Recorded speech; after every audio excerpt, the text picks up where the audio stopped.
Hello everyone, this is your friend from Naruto Audio Fanfics, and we are back once again with a brand new fanfic.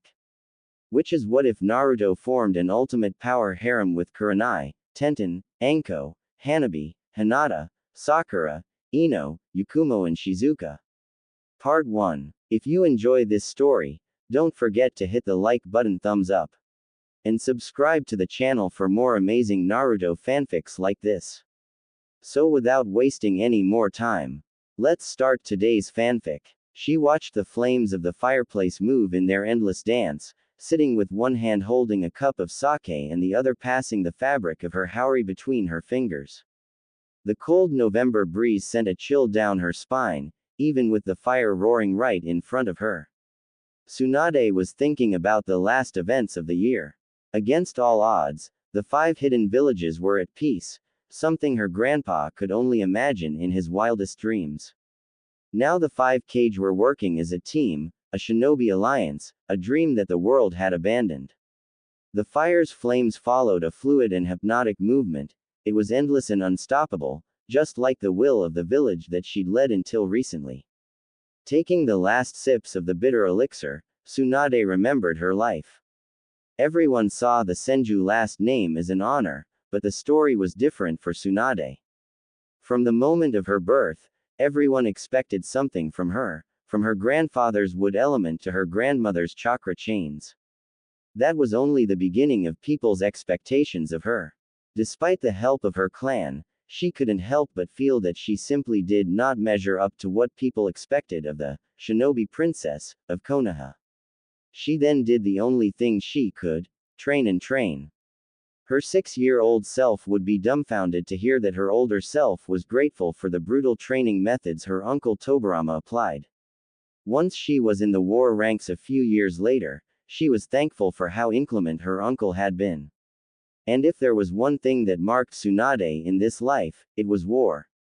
12 years was too cruel of an age to see your friends from the academy die in front of you. And now, looking back, she regretted having to grow up so quickly. Genin at age 6, Chunin by age 12, and Jonin at the prodigious age of 17. She remembered being an eager to fight Genin, ready to prove herself to everyone, and Kami, she missed it. Running around Konoha, complaining about doing D ranks with her squad, oblivious to everything. Damn it, she missed her teammates most of all. After taking a moment to gather her strength, Tsunade got up from her seat and walked unsteadily towards the table across the room. Ignoring the smattering of paperwork on top of the table, she leant down and opened the right underneath. That cabinet held 2 things that were precious to her: photos of her teammates and her most expensive booze. And if she was going through the pain of going down memory lane today, the least she deserved was to do it while indulging in her vice. She gathered the photographs in one hand and the bottle of sake in the other before slamming the cabinet shut with a leg. The room wobbled around her as she slowly returned to the chair by the fireplace. Looking at her old photos was undeniably painful. Instead of happy memories, they held concrete proof of all she has lost. She every once in a while felt the urge to burn them, as if turning them into ash would take the pain away. Of course, she couldn't really bring herself to do it. As painful as they were, her photos were still one of the last ties she had with all those people. At the top of the stack was a photo of her old Genin team. Her teammates, people she grew up with, both as a ninja and as a person. Despite what many people thought, Orochimaru wasn't always that amoral genius obsessed with immortality. He used to be her friend and a sweet, caring guy that would do just about anything for his teammates. After fighting, bleeding, and almost dying together in many battlefields, you couldn't help but form strong bonds even if the dark-haired Sannin would deny caring about anyone aside from himself. No matter what happened later on, Tsunade still had many fond memories of them together. Like the time they laughed together at Jiraiya for being tied to the post back when they were fresh out of the academy. Or the time Jiraiya convinced him to dress up as a rogue nin to try and gain her over as if she needed a knight in shining armor. And then there was Jiraiya. There was so much to be said about that perverted idiot. Most of her memories of Jiraiya had him getting on her nerves by trying to woo her, and yet there she was fondly remembering him with the kind of love only one other man had received for her. He would probably be doing one of his eccentric happy dances after finding out that she was the one missing him after all those years of rejection. Not wishing to dwell on it, she flicked through the remaining photographs. Many were family photos from when she was a kid. Photos of a young Tsunade with her parents, grandparents, uncles, and so on. These photos would be unremarkable for most families, but it was all Tsunade had left of the Senju clan. She continued browsing, finding some more somber family photos where she was failing to not look bored, and a well-worn photo of her uncle Inaku carrying her and Nawaki on his back. Since her mother passed away while delivering Nawaki, she didn't really have a complete photo of her family. The thought had always pained her, no matter how many years passed. There were a lot of photos of Nawaki as well, most of them taken by her. That also meant they were usually out of focus or messed up in some other way. There was one in the bunch that stood out, the one taken after he graduated from the academy. The photo showed Tsunade and Nawaki, with the latter proudly displaying his new forehead protector with a giant smile on his face. Both of them looked so unbelievably happy in the photo that Tsunade felt tears pricking at the corner of her eyes. Before Nawaki went and died, before the brutal war grinded her team down, before Orochimaru left the village, before it all got so messed up. She passed the page not wanting to spend any longer looking at it. Next up, there was the most recent picture of her collection. It was her, Jiraiya and Naruto. Shizune had snapped that one afternoon they both took Naruto out to eat. The brat was staring at the camera with his trademark grin, looking no older than 13. Tsunade and Jiraiya were sitting on either side, not matching Naruto's enthusiasm but smiling nonetheless. The picture was taken in one of the rare moments where they didn't drive her nuts. One could have mistaken them as family in that photograph. After pushing people away for so long, she finally found a reason to care again. And at that moment, it all felt worth it. But life had a funny way of working out. Jiraiya was taken from them far too soon and the whole thing just collapsed. Of all the regrets in her life, and there were a lot, that was one of her biggest. She tried so hard to protect him from the curse of her love, and yet here she was mourning once again. How she wished she'd told him that his feelings were reciprocated. He would have been so proud of seeing Naruto accomplishing all he did. Tears pickled her eyes at the thought. No use to dwell on it, she was over it already, it was just the sake making her nostalgic. She repeated to herself, that comforting lie. Happy birthday, you perverted baka. She muttered, raising the bottle high in the air before drinking it all to the last. Liquor was bitter as it went down her throat, but she savored the feeling, letting it mask the tears falling from her eyes. I miss you, she whispered as tears overflowed her visage. All the photographs slipped from her hand and fell on the floor. A few seconds passed before Tsunade leaned down to scoop them up. It was enough mourning for a day. She needed sleep, and hopefully, the amount of sake in her system was enough to stop that trip into her unconscious from becoming memorable. She really wasn't in the mood for nightmares today. In the fireplace, the dwindling flames were chewing on the last few bits of wood and the warmth was long gone. Without bothering to extinguish it, Tsunade got up and stumbled towards her room. Once inside the covers of her bed, she let herself be welcomed to a dreamless sleep. Tsunade loved sake. That fact wasn't a secret to anybody. Her love for the alcoholic beverage was just as well known as her Sanin reputation or her lousy luck. And today, of all days, she thanked whatever superior beings existed for that holy liquid. She slept like a rock throughout the night. She had such a lovely warm comfy rest under her covers, made even better by the dreamless sleep. If it wasn't for someone banging on her door, she could have stayed like this all day. Reluctantly opening her eyes, voice thick with sleep, she muttered, Shizune, 5 more minutes, I'm not Hokage anymore.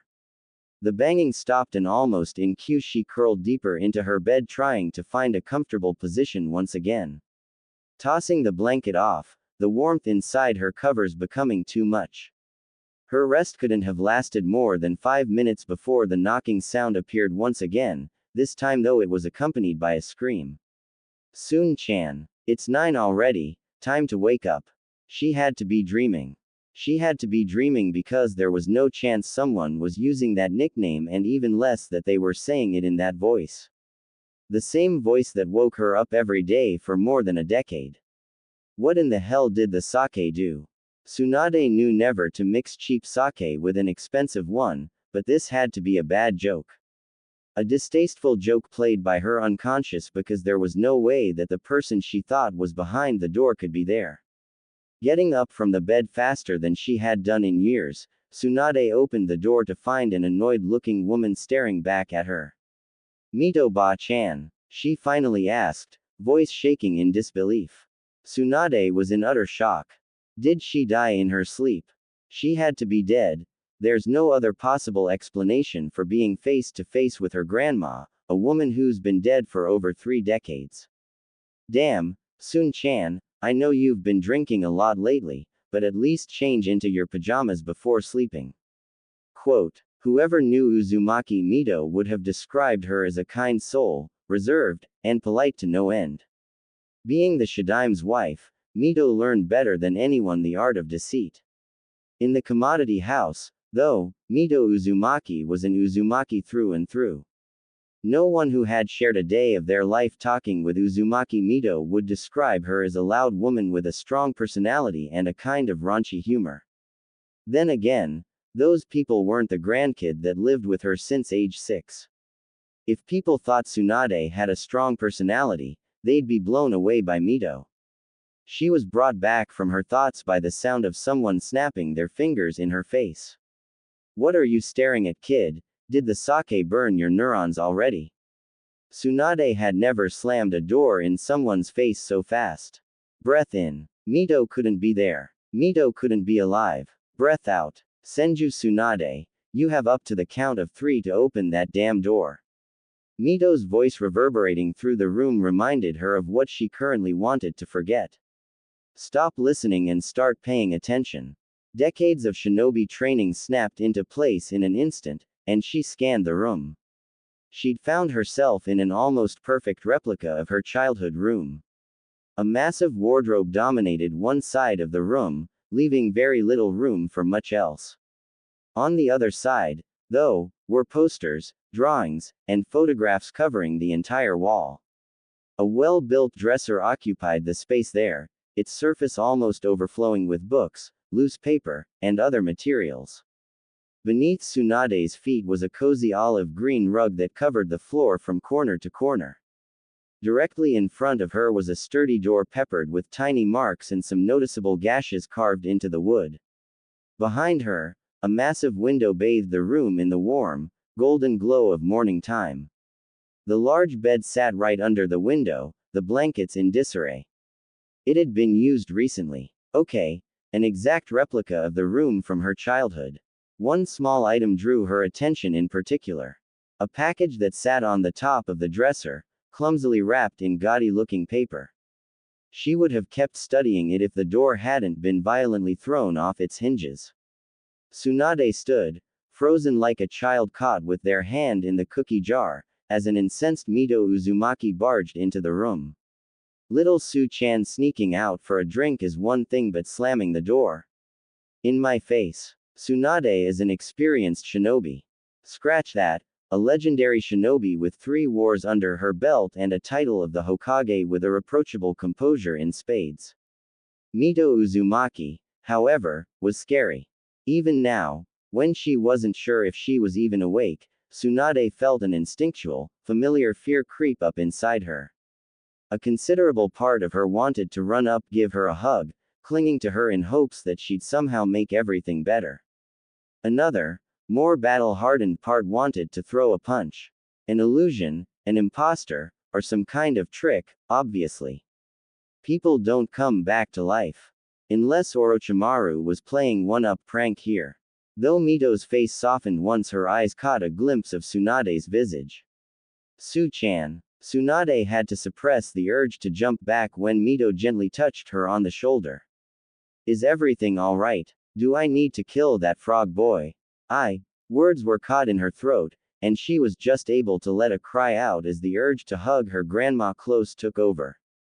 Before she knew it, Tsunade had lurched forward and thrown her arms around the other woman. Whatever Mito was about to say was lost as she looked at her granddaughter clinging to her like a lifeline. Mito Ba-chan, she said as her eyes began to water, and she felt the floodgates open. Here, sweetie, I am here for you. Mito shushed as Tsunade buried her face deeper into her grandmother's shoulder, the scent of roses overtaking her as she did so. Familiar, comforting pats on her back slowly lulled her into a trance. If this was genjutsu, then it was a pretty damn good one. Hell, not even the infinite Tsukuyomi felt this real. Let's get some food in you, Mito said after what felt like a lifetime. Whatever it is, we'll figure it out later, okay? A part of her knew this could still all be an illusion, but when her grandmother guided her to the dining room, Tsunade couldn't help but quietly follow. The warmth of the hug was still clouding her mind. When was the last time someone had comforted her like that? It had been a while since the last time she'd let herself lower the walls that were so fiercely built. In a dreamlike state, Tsunade followed Mito along into the dining room. Wood was the primary building block here, and the traditional senju design had been like this long before Hashirama Senju unveiled his Mokuden. Simple and sturdy, built to last. Victory through unyielding determination, as the elders used to put it. Mito led her through the spacious corridors, past the wide-open windows that let natural light bathe the whole house living room. Up the straight staircase, ignoring the many, empty bedrooms, towards the kitchen. In the ceiling, wood panels from various trees crisscrossed, leaving an intricate and strangely beautiful pattern, one of the few traces of extravagance in the entire manor. The house's beauty lies in its simplicity. The floor was built from a much darker wood with a grayish tone to it. One could almost mistake it for stone or marble. Furnishing used to be sparse. One should only have as much as one needs. More have been added in recent years, though, and Tsunade had added even more once she inherited everything. She was a senju, but a few worldly comforts never hurt anyone. Comfort was far from her mind right now, though. Before she could get a better look at the house, she was being sat at the kitchen table. Sounds of clattering pots and pans left the kitchen as Mito prepared their meal. Meanwhile, Tsunade's mind was still too clouded by shock, happiness, disbelief, grief, and a severe tinge of nostalgia to even think clearly. She dimly registered the sound of the stove being turned on and a pan being laid over it, eggshells being cracked, and the sound of a knife chopping on a cutting board. All she had to do was focus on the sounds, and she was suddenly back in her childhood, impatiently waiting for breakfast, eager to go outside and become the great ninja that she was meant to be. Everything felt so real. She was brought back to reality by the smell of chocolate, followed by a soft clink of something being placed on the table. Her Ba-chan's hot chocolate was in front of her, the treat she would always make when she was feeling down. Don't wait for it to go cold. A shout rang from the kitchen, prompting Tsunade to take the cup into her hands. The warmth of the cup grounding her to reality. Tentatively, she took a sip and then suppressed a shudder at the sudden warmth running through her body. A second sip, and a third, and soon enough, the cup was empty in her hands. The familiar taste of the hot chocolate only Mito could make lingered perfectly on her tongue. Before she could mourn the empty cup, a plate of delicious-looking egg sandwiches is placed in front of her. Eat up, sunny side up, no soggy yolk, just how you like it. Long past the point of hesitation, Tsunade immediately tore into it. From the corner of her eye, she noticed Mito leaning against the wall with eyes on her, amusement evident on her face. Still, she couldn't be bothered.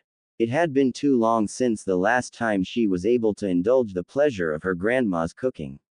With food this good, who cares if this was an illusion? Once she was almost done with her breakfast, she finally felt slightly more like herself again. Mito sat in front of her with a look on her face that Tsunade knew meant business. Start speaking. How do you even begin to explain this? To do that, she'd have to first understand what the hell was going on here. Some kind of powerful vision. Hallucination. Dream. Where to even begin? She found herself lost of words for the second time in this morning, mouth quivering trying to say something, anything. Until Mito took the lead and finally shot a straightforward question. Another attack. Wordlessly, she nodded, hoping it'll put the issue to rest for the time being. If she just got some more time, maybe she'd figure out what has happened. Tsunade's thoughts were interrupted as Mito ran a hand through her hair. She used to do that when she was a little girl, saddened over her parents.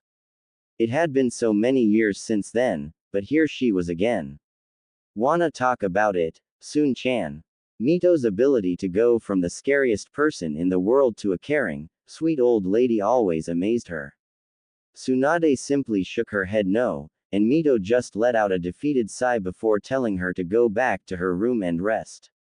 And then she was finally in her room again, alone. After the meal and the talk, she wasn't feeling good exactly, just a bit less panicky. Still, it was progress, and she was going to need a lot of those to figure out where in the hell she was and what the hell was going on. Zoning out again in the gift box that stood on her desk, she gently picked it up and felt it in her hands, the weight, the texture. It's been so many years, but she couldn't help but feel as though she'd last seen it yesterday.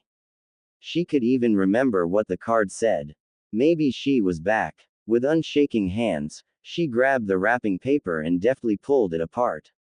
Inside the box was the plushie he gave her. She remembered thinking it was going to be something awful or perverted like a skimpy bikini. She also remembered how pleasantly surprised she was to see a cute, stuffed toad with a crown surrounded by her favorite sweets. She smiled fondly at the gift. Tsunade couldn't help but wonder if she thought too little of him at times. Maybe this toad prince is gonna have a better chance to lay in the same bed as you. With love, your idiot. Jiraiya. Yeah. Her expectations were just where she needed them to be. She brought the toad up to her face and looked into its black, fathomless eyes. It stared back silently, its perpetual, stitched-on smile almost mocking her. How many years had it been? The thought rang in her head for a few moments before she rushed to the mirror near the study table. For anyone else, traveling back in time would mean a massive difference in looks. For Tsunade, though, things more or less looked the same. The same face stared back at her from the mirror, framed by an untidy mess of the same pale blonde hair. It was the same face that had been staring back at her for the past 3 decades. Despite its similarities, this face was less weary. The most obvious difference was her forehead, which was absent of her Byakugo seal. Well, that does leave quite the age window. Fortunately for her, there was another way for her to reduce that window. Lowering her eyes, she detailed her. Yeah, she still had those mounds that made her famous among the Konoha male population. Even some of the female population revered her for them. Judging by their size, her age could be anywhere between 15 and 20. Am I really going along with this? Logically, this could be anything from a genjutsu to a hallucination, but here she was, the Godime Hokage of Konohagakure, not to mention one of the strongest kunoichi in the world, standing in front of the mirror, groping her to tell the time. It was outlandish, to say the least. More ridiculous than even Jiraiya's shitty books. Absent-mindedly, she caught sight of the cute toad plushie in the mirror. But it was hard to dismiss this all. Not when everything was so real and genuine. From her grandma's food, to the house and even that dumb frog. As someone who drank more than just a little bit, she was familiar with the feeling of walking around while not sure where in the hell she was going or if anything was real. But this definitely felt real. A phantom thought ran through her mind. Anywhere from 15 to 20, he might be alive.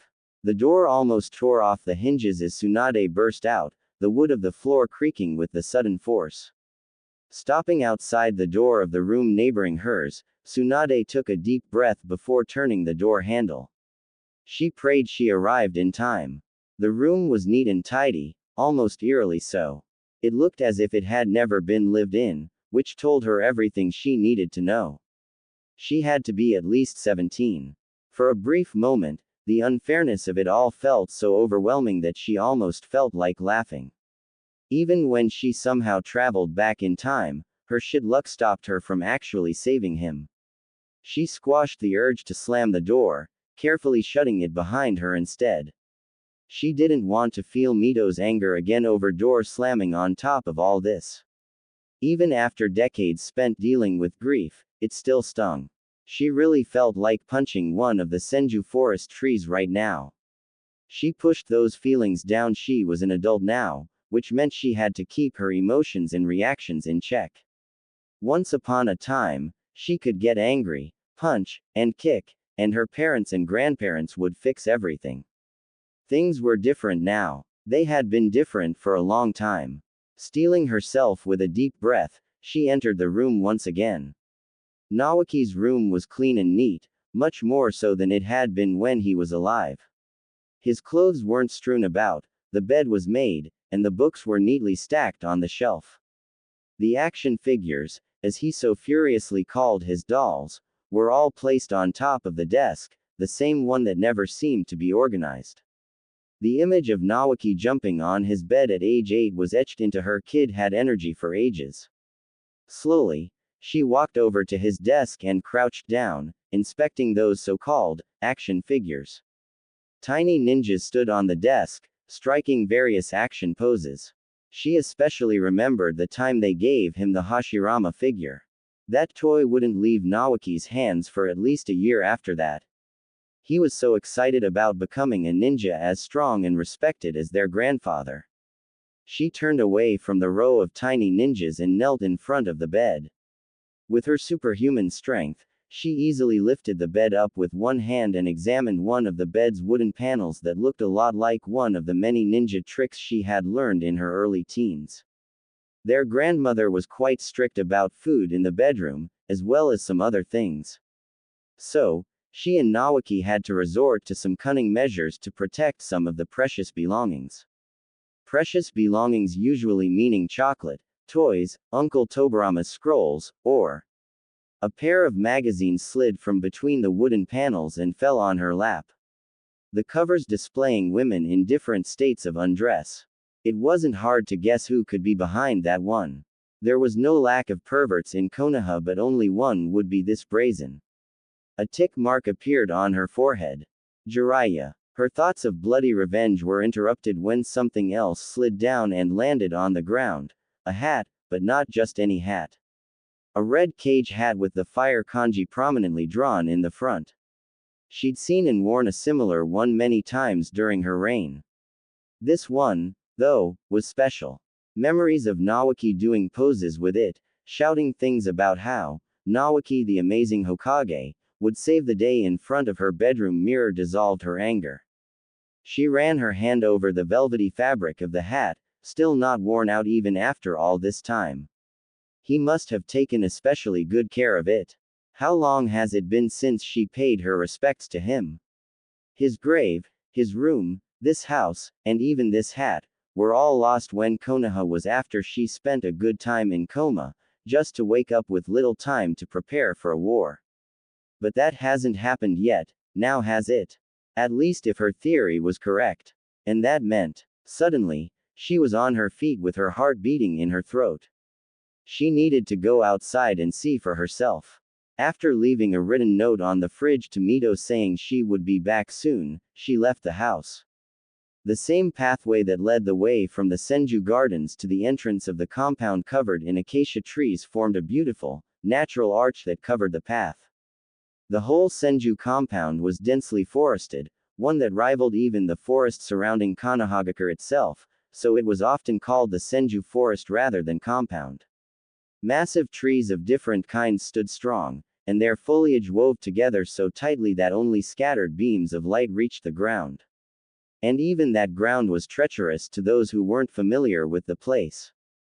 Giving way to ponds, marshes, and even a few cenotes, people had to be careful while walking in the dark. Of course, the farther one ventured from the lights of the mansions and houses, the more dangerous the forest became, and the louder the calls of many species of insects and birds that inhabited it grew. Some of the trees around the mansion had lanterns fixed into their lower branches, unthinkable in the old war times, when security was paramount. Once the village was formed, the attitudes changed, which meant people no longer felt the need to shroud their houses in darkness. Tsunade walked across the compound with a slow practiced ease. The trees became smaller, and the foliage thinned until something could be seen ahead in the distance. She could immediately make out the pale gate of the Senju compound, standing in stark contrast to the darkness of the forest. The massive beams stood on each side, connected by an intricate roof, built from a much darker wood with reddish highlights. Flags with the Senju crest adorned the entrance, flying against the gentle wind. They made it clear which clan these lands belonged to. A symbol of a Vajra against a white field adorned the banners. The clan with 1,000 skills. The cacophony of birds, insects, and who knows what else quieted as Tsunade reached the gate at the end of the hilled pathway. One final ring of tall oak trees near the gate was the last thing separating the tranquility of the compound from Konoha's busy streets. The view greeting her was something she never thought to ever see again. It was Konoha the same way she remembered from her early childhood and teenagehood. Between the attack of the Nine Tails and Pain's destruction, Konoha had changed a considerable amount. Or, at least, the distribution changed. The streets were planned more carefully rather than the ones that were made on the go as the village population grew and grew with time. She knew a lot about that since she had to spend a long time looking at those maps before giving the approval for construction paperwork. She was essentially on autopilot as she found herself marveling at the view of a Konoha that only lived on her memories. Well, at least it used to. The old Konoha was a mess in the best way possible. Houses were laid out haphazardly, often stacked on top of each other. Entire neighborhoods were built in layers. Massive trees poked out between the houses, all of them built around the vegetation. This was the Konoha of her childhood. And even with all the chaos she could only smile. Those were the streets she knew like the back of her hand. Over the years, it would slowly boom into a proper metropolis, helped by Konoha's beneficial position at the end of the Second Great Ninja War. Despite all that growth, the village definitely lost something along the way. The sense of wonder and hope that came with the dawning of a new era, the excitement of a new way of living, almost blissfully ignorant of what lay before. Back when it felt like this was the first step for a generation of children that could grow up like the kids they were supposed to be, not trained soldiers to be thrown into the front line. There was a constant feeling that peace, true peace, was achievable someday. Civilians felt genuinely safe in their village. The first war had come and gone, but one war wasn't enough to break the spirit of Konoha. People still wholeheartedly believed in the will of fire, and those leeches masquerading as politicians hadn't managed to bastardize it to serve their own needs. Clans weren't at each other's throats, trying to solidify their political standings. And of course, the Akatsuki hadn't begun to work against the villages. Were those kids even alive yet? She shook herself out of her reminiscing when she saw a familiar mop of white spiky hair. Between his tall frame, rather striking hair color, and everything else, he always did stick out from the crowd. Her heart raced as her breath hitched. Her eyes couldn't believe what she was seeing. For such a long time, her mind had been stuck on that day. That scene on the bench, the sunset as he walked away. Her mind incessantly replayed it over and over again, the last moments before he slipped away. She had known. Deep down, she had known, but she still let herself believe like a stupid child that he'd keep his promises. And there he was, back again like he promised he'd be. She was so damn mad at him, and yet all she wanted to do was cry for the umpteenth time today, hug him and tell him he was an idiot. To hold him in her hands, feel him breathe, convince herself that he was real and alive, and to never let him go ever again. She had to convince herself to keep living for the sake of the village back then. But right now, everything was so hazy and confusing, and she was probably in the past. She almost felt like a child, the only thing on her mind being the desire to tell that moron that she loved him more than anything. During her frantic inner monologue, Jiraiya must have spotted her too, since he was getting closer with his characteristic mile-wide smile adorning his face. Her body moved on its own as she ran to be closer to him. Before she knew it, they collided and suddenly, his warmth was all around her as he held her close, and she could happily drown in it. "Hi," said Tsunade, meeting his eyes once she took her face off his chest. "I'm gonna have to start doing more dangerous missions if you're gonna greet me like that afterwards, Harem." His pupils were blown wide and a blush covered his face, and the smile he held before was replaced by a smaller, more genuine one. It was a smile full of nothing but pure adoration. "Don't joke about that, Baka." She let out a light-hearted laugh before crushing him in a hug once again. He was alive. Tsunade held him for a few seconds, maybe more, reveling in his warmth. After what felt like a lifetime, he was finally back, and she'd be damned if she let him go that easily. "As much as I don't want this to ever end, I've got important business with the old man, see?" Jiraiya waved a thick folder in her face. If even Jiraiya was doing paperwork on time, then it must be something extremely important. She wordlessly plucked it out of his hands and opened up the first page. The words, S rank, immediately caught her eye. She snapped the folder shut, stashing it away from prying eyes. "Hey, that's an important secret village business, Harem," Jiraiya called out, stating the obvious. Tsunade recognized the expression, that mischief in his eyes.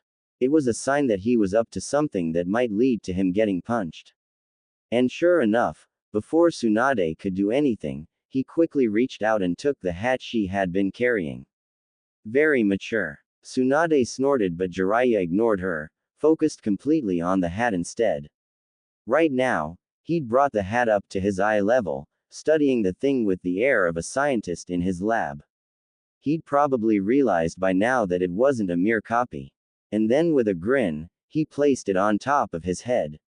"So, what'd think?" At first she paid little attention to the hat, and instead took a good look at his face. He looked so young. The markings on his face were barely reaching halfway through his cheeks, and his wild mane was a bit shorter and more controlled. On the whole, there was still a bit of boyishness about his features. And if she had been a little bit more careful detailing him the second she first saw him, she would have noticed that he was also an inch or two shorter. But even so, it felt like the same Jiraiya that she'd known all her life. On his head, the Hokage's hat looked a fair bit smaller than it should, and his messy hair made it tilt to the side. "Yeah, not even the Hokage hat makes you look less dumb," she finally said, shooting him a smile. "You hurt my feelings, Harem," he replied with mock anger, taking off the hat. It was better that way. Jiraiya was many things, but definitely not a Hokage. She couldn't even imagine how badly he'd chafe in that position. As she was lost in thought, he placed the hat on her head in one smooth movement. "Well, it's not my style, anyway. The Hokage hat did always look best on a senju." He took a step back to get a better view of her. "See, perfect for a warrior princess." Was Jiraiya always like that? She most of the time had been annoyed by his antics, but maybe she missed those little sweet things that he always seemed to do and say. Her younger self would have told him to stop messing about, or maybe even lightly whacked him. But now, it just felt nice. Tsunade had to stifle a smile as she took the hat off her head. "What are you doing with that anyways?" Jiraiya asked. Suddenly, she remembered why she left the house in the first place, and her hands reflexively tightened around the hat. Something must have changed on her face, because Jiraiya was now looking at her with concern.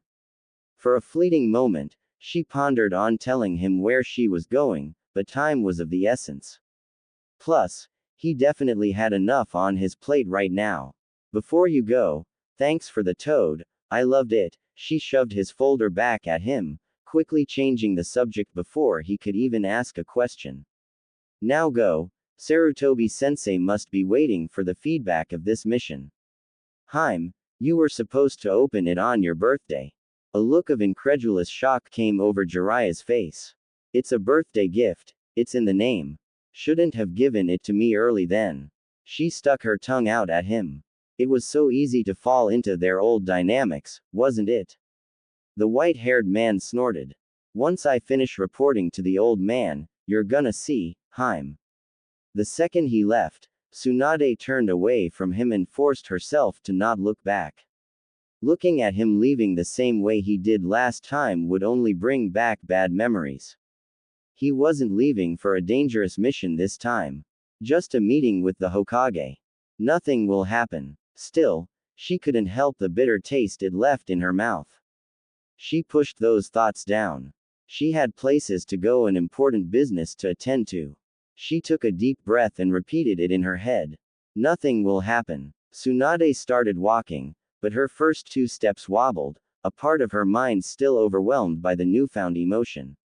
She steadied herself with the 3rd and 4th steps, and by the 5th, she felt just a bit more grounded. And her head was just a bit clearer. And before she knew it, Tsunade was confidently walking across Konoha, only her destination in her. If she had only stayed a few more seconds, she would have seen a torn-looking Jiraiya stare at her retreating figure from the distance. After walking the whole way to the outskirts of the village, she was greeted by a massive torii looming ominously over her head. In front of her was the Konoha cemetery, thankfully empty of any visitors. It wasn't anything grand, like the graveyards in some of the other villages and towns. Just a lot of plain and undecorated graves, equidistant from one another. The whole thing was surrounded by a similarly plain wooden wall. On the outside of the wall, a line of massive trees ran alongside the perimeter, almost as if they were watching guard. Taking the first step, it was as if she'd suddenly stepped into another world. Tsunade felt a chill run down her spine despite the afternoon sun, and the air suddenly felt a lot colder. Listening closely, she could barely make out the hustle and bustle of the village now. Tsunade had always hated the energies places like this held, but she needed to let it all out. It was the least Nawaki deserved. She traipsed along the path, seeing stones that held only names and dates, a lot less than she remembered seeing. Still, the rows and rows of cold, gray stone and the silence that they held reminded her of what kind of world they lived in. Just how many people had this world eaten? How many children like Nawaki? And how many more will be added in the oncoming wars? It took all of her willpower to not linger and study the graves, to try to figure out who she'd failed to save so far. She'd sink under that weight. And right now, there was just one grave she needed to see. At the far end of the cemetery, a red statue in the shape of a flame sat on an elevated platform. Under the afternoon sun, the flame almost felt like it was glowing. The kanji for Hokage, engraved on the tablet in front of it shone proudly. On either side of the platform, Tsunade saw a familiar set of stone stairs.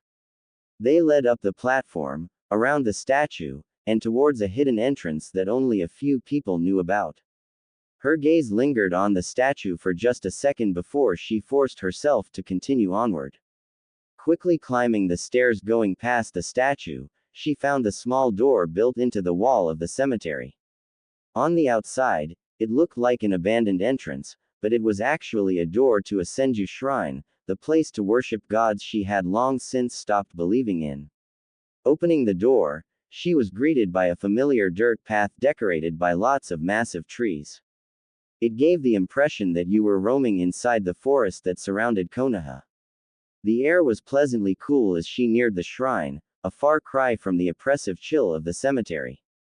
This was not quite home, but very close.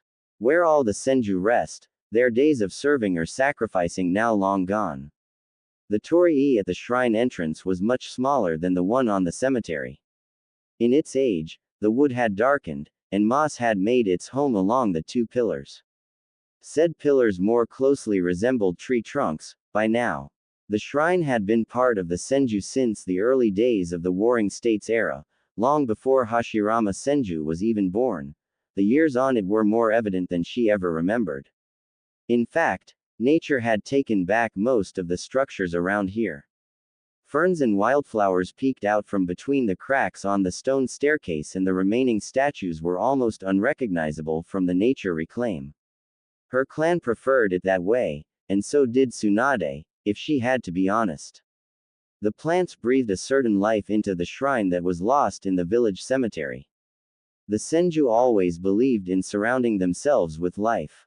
Death was an anathema to all that the Senju held dear, so all their customs were founded on keeping themselves as far away from death as they could. It could be seen in small rituals they had. Many of the clan's rituals had been lost through the generations, but they never forgot to keep life and death separate. True to form, the graveyard was on the farthest corner from the Senju. A Senju encountered a dead tree or plant, it was customary to weed it out and plant twice as many in its place. They also believed their homes were the best place to bring their children to the world, since a child drawing their first breaths in a place where sickness and death occurred was unthinkable. Life and death both had their place in the world, but according to the Senju philosophy they were never to be mixed. Once their time comes, they would have an eternity with death. As such, they should cherish their ephemeral dance with life when they had the chance. The Senju weren't the fanciest people. That was a reality that extended also to their graves, which were little more than simple stones. The ones before the Senju Uchiha pact sported the clan crest and the names of the fallen warriors. The newer ones sported the leaf symbol, those had both the name and the date of birth and death of the person. As she walked down the path, she passed by various older graves with familiar names that stuck out. Tuka, Itama, Kawarama, Butsuma. People she never met, but heard endless stories about. Stories so vivid that she felt like she knew them all. She couldn't stop and look at them. Right now, Tsunade had only one destination in mind. After a few minutes of searching, she found what she was looking for. His grave stood out because it was the only one that wasn't covered in layers upon layers of surface grime or had wild plants growing on it. Qian Shou Shing Shu, Senju Nawaki. Ba Yu Shiri. Cold, hard stone bore the name that she'd been looking for. Tsunade stared at the engraving as she sank to her knees on the soft grass. Passing her fingers over the engraving of his name, she noticed a few burnt candles and incense next to it. Judging by the scent of the incense, they must have been put there by her grandmother. Moving the candles and the incense tray carefully to the side, she laid the Hokage hat as she settled herself in a lotus position. For a while, she sat there, looking for the right words to start a one-sided conversation. What was she supposed to say here? That she was sorry for letting him die. Those were just words. Empty words that didn't change anything. So she settled for the same way she always greeted him. Hey, squirt. She patted the hat to her side. I don't even know what I'm doing, but I thought you'd like this here with you. She let out a heavy breath. Well, that was one sentence out. Hopefully it would be easier from here. And you shouldn't keep a gift like this with all those magazines, you know. It was a pain to get this hat for you. Did I ever tell you how I got it? She asked, as if he would answer. I stole it from Sarutobi-sensei. Jiraiya helped me out. She let out a laugh as the memory played in her mind. You wanted to be a Hokage so much, I just thought you deserved a real cage hat. Sensei. Jiraiya yelled after kicking open the door to the Hokage's office. Hiruzen Sarutobi looked up from his mound of paperwork as his excited student sauntered into the room. Jiraiya, the Hokage acknowledged, please tell me this is important and you're not just wasting my time. Both of them knew that underneath the stern demeanor, Sarutobi was looking for an excuse to not have to work. Oh, trust me, it's super important. Jiraiya made a show of checking all parts of the room, as if to make sure they were alone. It's about my new report. Your new report? No, I meant my. Jiraiya paused to give him an exaggerated wink before lowering his voice, new report. Your new report. Yes, My new report, Jiraiya confirmed, nodding sagely.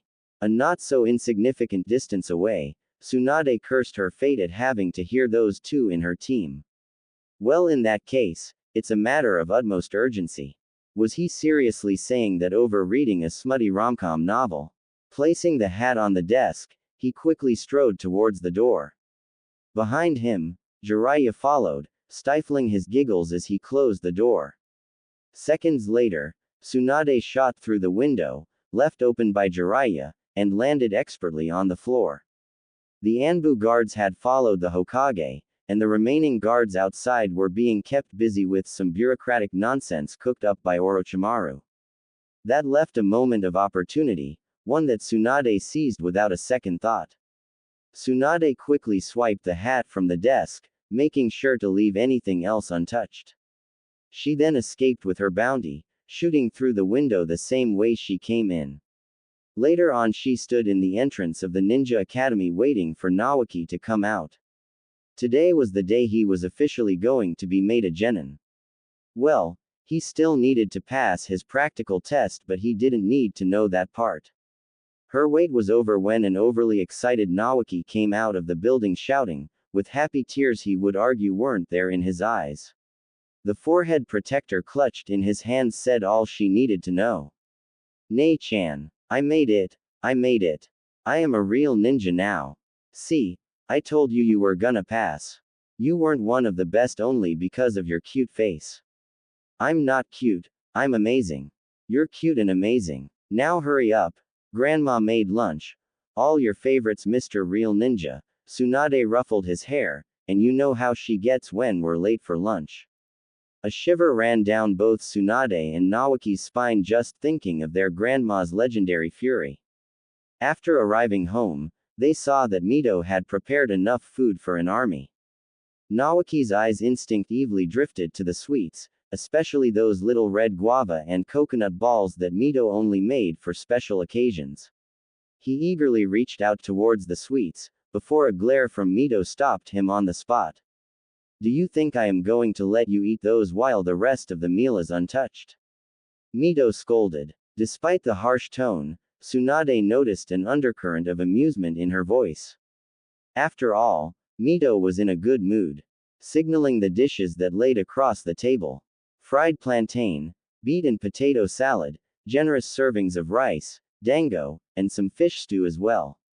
Naoki eyed the rest of the dinner table, clearly torn between the coconut sweets, and his other favorites. Suddenly, Mito decided to make the decision for him and pulled out a bowl from behind her back. Naoki's face instantly brightened again upon seeing the bowl containing his all-time favorite, tempura shrimps with noodles.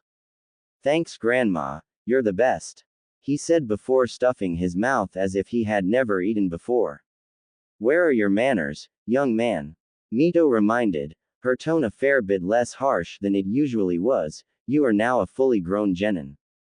Naoki mumbled out an apology through a mouthful of food. Leaving her place behind the counter, Mito then walked to Naoki's side, before wrapping him in a massive hug. "I'm so proud of you, my little lynx." "Grandma," Naoki whined, "I'm not a lynx, okay, I'm a ninja."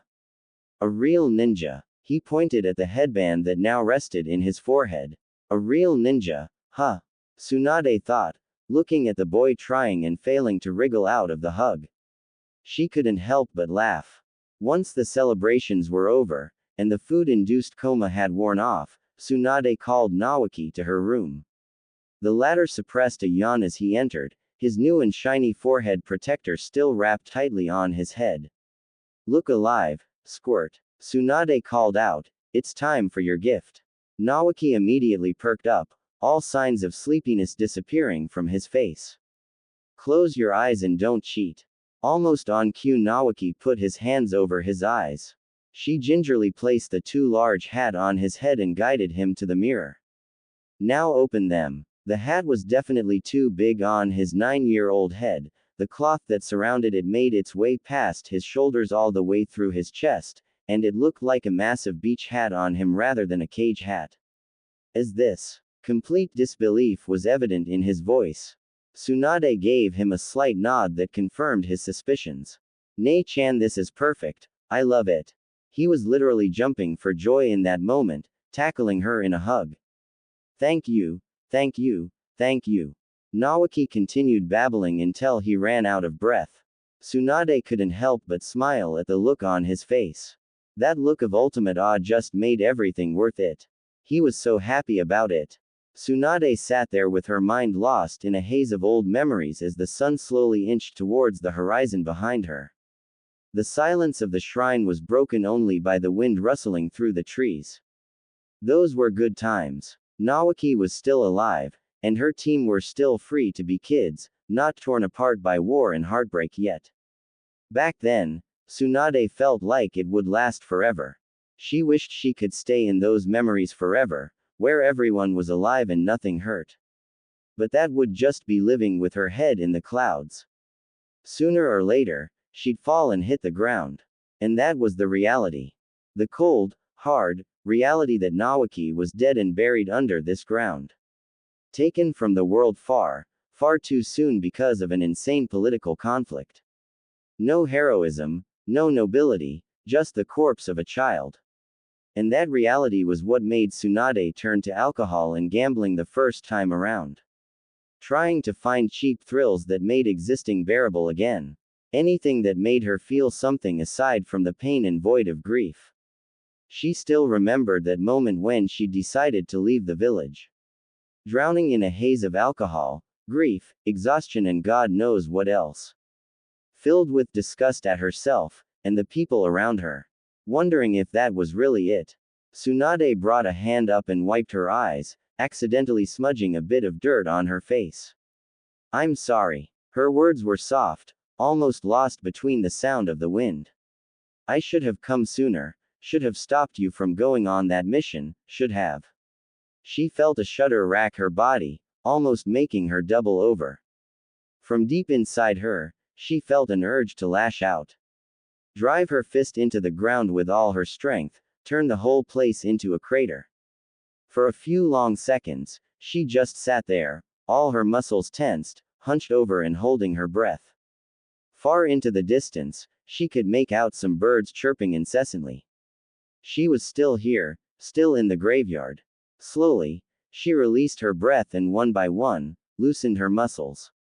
I should have done a lot of things, she continued, feeling less emotional but a lot more tired now, but I didn't. And now I'm somehow back, but I'm still too late. There's no changing it, but. Tsunade thought of a boy that looked and acted so much like Nawaki. But there's still the future. Still so much to come, you wouldn't even believe me if I told you. Tsunade let out something that sounded similar to a chuckle. And I still have time now. Time to save others, to stop disasters. I couldn't give you a better life and I'm sorry. All I can do is try to keep your dream alive. To make this village as great as you'd have made it.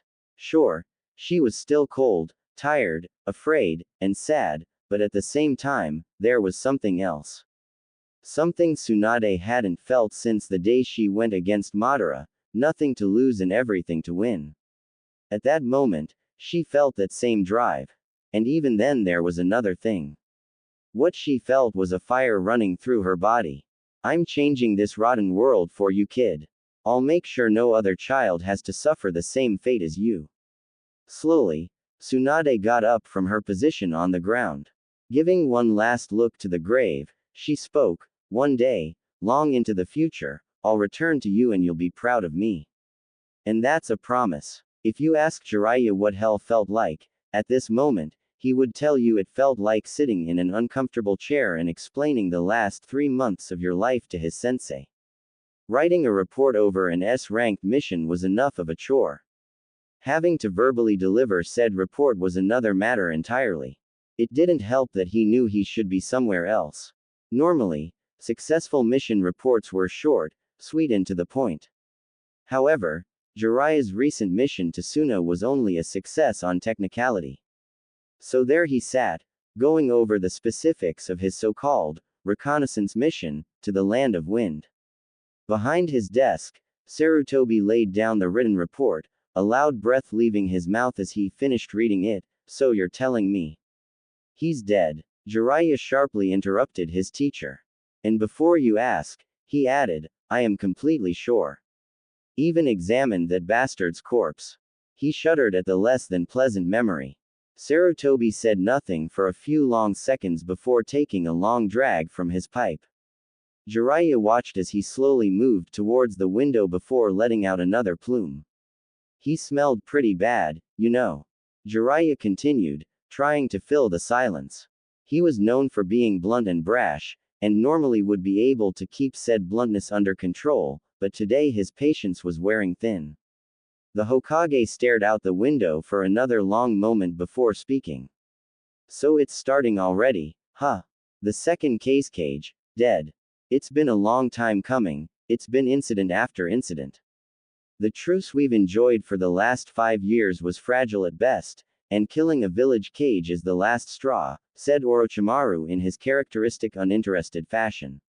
Well, I didn't do it, if that's what you're wondering. Jiraiya made a show of shrugging. From the corner of the room, he heard Orochimaru snort in amusement.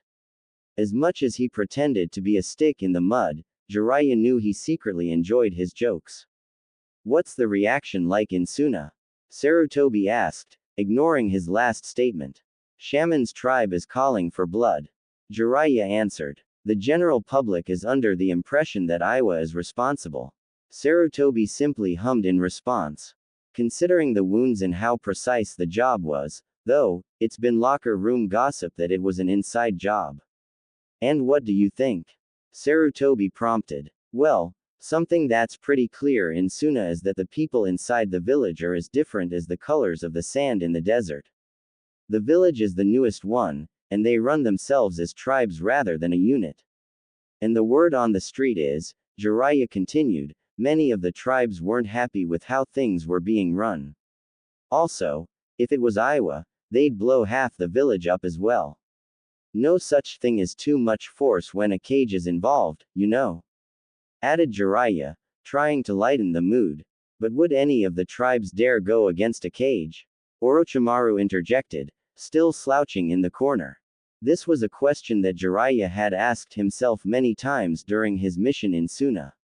Fortunately, he had found the answer as well. Most of them wouldn't outwardly say anything, but there's one, though. They were always nemesis with Shaman's tribe, even before Suna was founded. And if they saw a chance to blame Iwa, they'd take it, Sarutobi replied. I know of that tribe.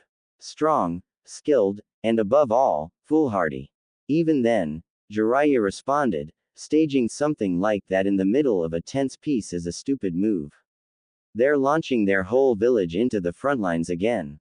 They really don't care about it, they don't see themselves as a village. Sarutobi answered dejectedly. As long as their own kind survives, they see it as justified purging. The worst part was that none of the people in the room were surprised at the turn of events. As cynical as it was, they were all expecting things to devolve into this at one point. If they've already decided to blame Iwa, then it might be too late now. Suna is far too stubborn. Sarutobi continued, any idea who will be taking up the mantle now? Well, they've got some powerful ninja over there, Jiraiya answered, but the problem is that they're mostly pretty young, so they don't have the respect of the people or the council. That doesn't leave a lot of options. So someone who's strong and experienced with war, huh? The Hokage muttered, one face comes to mind right now. Chio of the honored siblings, Jiraiya posed. That old hag with her toys. Orochimaru scoffed. Does that really fit the stature of a cage? Well, she's still alive and highly respected. Crossed paths with her once in the village, and people regardless of their tribe seemed to hold her in high esteem. That sounds like her. Sarutobi added before turning to face Orochimaru.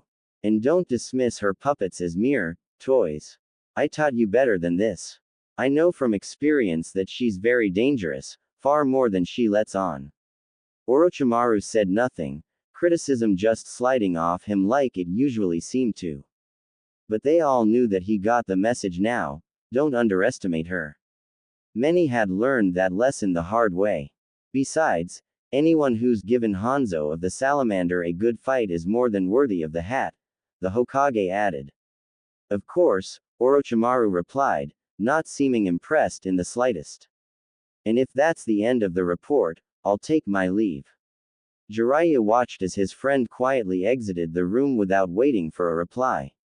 A part of him wanted to speak out, ask him to meet up for training or food later, but not tonight. He had other things to do. I know I brought some bad news, but he's even sulkier than usual. Jiraiya muttered, turning to the Hokage. What's up with that? If you can't see it, then it's not my job to tell you, Sarutobi dismissed. I'm not your teacher anymore, and you're adults. Go and ask him if you want to know. Like he'll tell me, Jiraiya thought. But still, he had to try, so he made a quick mental note. Anything else you need from me, sensei? Jiraiya asked. As much as he wanted to be thorough, he had something important to attend to. Sarutobi seemed frozen in time at the moment, pipe in hand and staring out the window at the monument. In that moment, Jiraiya could see his wrinkles, stress marks, gray hairs that were showing through, and baggy pouches under his eyes, far more clearly than he'd ever seen. Sarutobi wasn't a young man anymore, and even looked a bit older than his actual age would suggest. Hiruzen's years of service to Konoha were clearly weighing down on him and making him age quicker than other civilians and shinobi. But right now, he just looked far more spent than ever before. Jiraiya felt like he was intruding just by looking. Quickly enough, the moment passed, and Sarutobi turned towards him, looking like his usual self again. That'll be all. His voice sounded far off, almost resigned. Quickly leaving his spot on the chair, Jiraiya made his way to the window. Taking one swift jump, he was finally free. Right now, the thought of the Hokage, Orochimaru, Suna, or the upcoming war had all left his mind. His only thought was to reach Tsunade as soon as he possibly could. Jiraiya felt the wind roar around him as he ran across the rooftops, away from the Hokage's tower and towards the marketplace where they met earlier. He would never forget when the news of Naoki's death reached Tsunade's ears. He had never seen her so hysterical.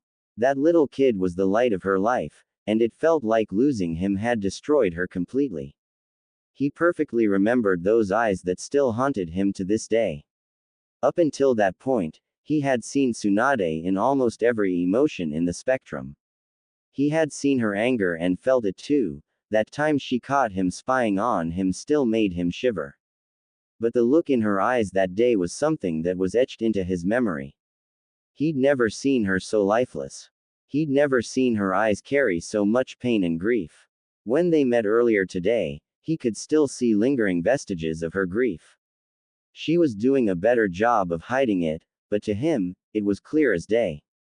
And that worried him beyond. Tsunade had never been the one to keep her emotions to herself. She felt what she felt without any shame and let the whole world know. And there was just something beautiful about it. For him, she always seemed to shine, brighter than anything else. She would smile the brightest, yell the loudest, mope the longest, and love the hardest. And that was what worried him. For someone like her, losing a brother would be hard. Jiraiya just didn't know how she'd handle it, and his mind couldn't help but conjure up the worst-case scenarios. He didn't want to remember how lifeless Tsunade had been for the past few months, but the images kept forming in his mind. Jiraiya suddenly slowed down as he approached the marketplace, before landing with deceptive quietness. There were still plenty of people around, but he couldn't pick out Tsunade from the crowd. A few heads turned towards him, surprised by his sudden appearance, but he ignored them. Instead, he gathered his concentration and stretched all of his senses, desperate to find any trace of her. What wouldn't he give to be a Hyuga or an Inuzuka at this moment? Konohagakure no Sato, 10 months ago. Her door closed, the blinds shut, no light entering the room. Tsunade hadn't gone to the funeral. Instead, she locked herself in her bedroom and cried her heart out. Just outside the door, Jiraiya listened in as he leaned against the wall. He tracked the rhythm of her breathing, far too quick for her to be asleep.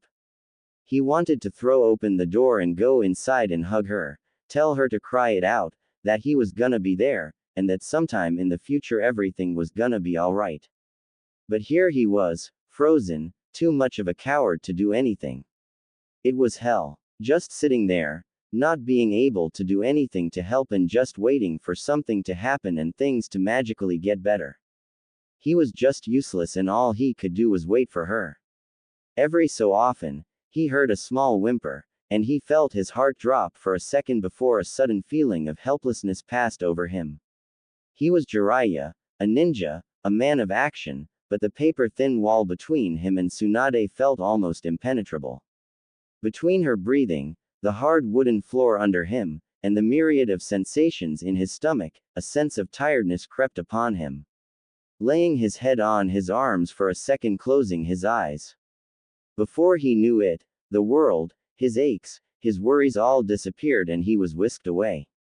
It wasn't until gentle hands softly ruffled his hair that he realized he'd fallen asleep right outside her room. Lifting his head up, he saw Mito with a cup of hot chocolate in between her hands. Go home, Jira-chan, she pressed the warm cup in between his hands. Gripping the cup, he sat up properly and took a quick glance at the elder Uzumaki. She was still wearing the ceremonial black funeral robes, and her hair was loose instead of in her characteristic buns. A closer look at her face revealed puffy and bloodshot eyes. Mito-sama, there's no need for this. He tried to hand the cup back. Don't worry about me. Jiraiya, don't try to fool me. I can feel you hurting, too, Mito responded, showing her real softer side. And she's doing fine, Mito added before he had the chance to ask. She's still resting. And now it's your turn. Jiraiya finally stood up, his whole body cracking after finally relieving the tension of so many hours in that uncomfortable position. Look at the size of you, Mito commented with some fondness in her voice. Remind me to buy more groceries whenever you're coming over for dinner. Jiraiya instinctively scratched his head in embarrassment. I'm still a growing boy, you know. For a second, their typical greeting made him forget the current situation, and he found himself starting to grin at her. And then the second quickly passed, and so did the feeling. Noticing the quick change in his expression, Mito laid a reassuring hand on his shoulder. Go and rest, kid. You're not doing anyone a favor by putting yourself through this. I know that, I just don't want to leave her alone. And she isn't, I'll be right here. Besides, you can't support her by hurting yourself. How do you think Suna will feel if you continue doing this? He opened his mouth to retort before shutting it with an audible click once his brain managed to process the words. How do you think Suna will feel? With a defeated sigh, he slowly moved away from the wall of Tsunade's room. Mito's expression shifted a tiny bit as she watched him finally leave the position. Jiraiya stood there awkwardly for a second, before finally stepping up towards Mito. Thanks, Ba-chan, he finally said and wrapped Mito in a one-armed hug, careful to avoid spilling the hot chocolate. She returned it with twice the strength. Jiraiya let out a sigh of frustration as Tsunade was nowhere to be found in the market area. As the evening slowly approached, more and more people filled the place, making the search even more difficult. If he had time, he could investigate, find traces of her, and track her down, but time was the one thing he didn't have at the moment. And that left only one way. It was risky, and Pa didn't think he was ready yet, but that risk was nothing right now. Biting his left thumb and smearing a bit of blood in his right palm, he wove through hand seals. Boar, dog, bird, monkey, and ram. Calm down, frog boy. You can just ask for directions. Jiraiya jumped and turned around to see Mito Uzumaki standing right behind him. She was wearing plain white robes, but the way they caught the sunlight almost made it seem like she was glowing. This time, her hair was tied up neatly into two buns, and she had a stoic expression on her face. How did he not manage to sense her? Don't look so surprised, I know a thing or two about sneaking around. I've done my fair share of it, she said in an all too pleased with herself tone. It never ceased to surprise him when he was reminded of the kind of woman Mito truly was. Her polite demeanor always fooled everyone, and he had learned the hard way that the Uzumaki woman had a temper and more than enough strength to back it up. Mito Ba-chan, what are you doing out here? Helping my granddaughter out. Something we have in common, it seems, she responded, before shooting a pointed glance at the blood smeared on his fingers. And don't even think about it. You're not ready for that, I can sense it. As much as I call you Frog Boy, I doubt you want to turn into one. Jiraiya swallowed a groan of frustration before putting his hands down, wiping the blood in his hands. I need to find her. Now calm down, you aren't thinking straight. I'm calm, said Jiraiya, lying through his teeth. The hell you are. Mito immediately shot his lie down. Remember, I can feel it. Jiraiya tried to take a calming breath, but his heart was thudding like drums. How the hell was he supposed to calm down? In this state, you are not going to help anyone. Mito paused. She's at the graveyard. You know the one. As annoying as that emotion sensor was, the ability was really useful sometimes. Go ahead, you're faster than me, she made a shooing motion with her hand. And the next time, just ask for help instead of rushing alone like an idiot, she punctuated with a slap to the back of his head. The pain that spider webbed from the back of his skull. Yup, Tsunade had definitely inherited her strength from her grandma. With that, he took a leap in the direction of the graveyard. Jumping over the roofs with practiced movements, every jump faster and with more strength than the one before. Konohagakure no Sato, 3 months ago. Jiraiya watched with fascination as Mito Uzumaki neatly poured tea out of the kettle and into his cup.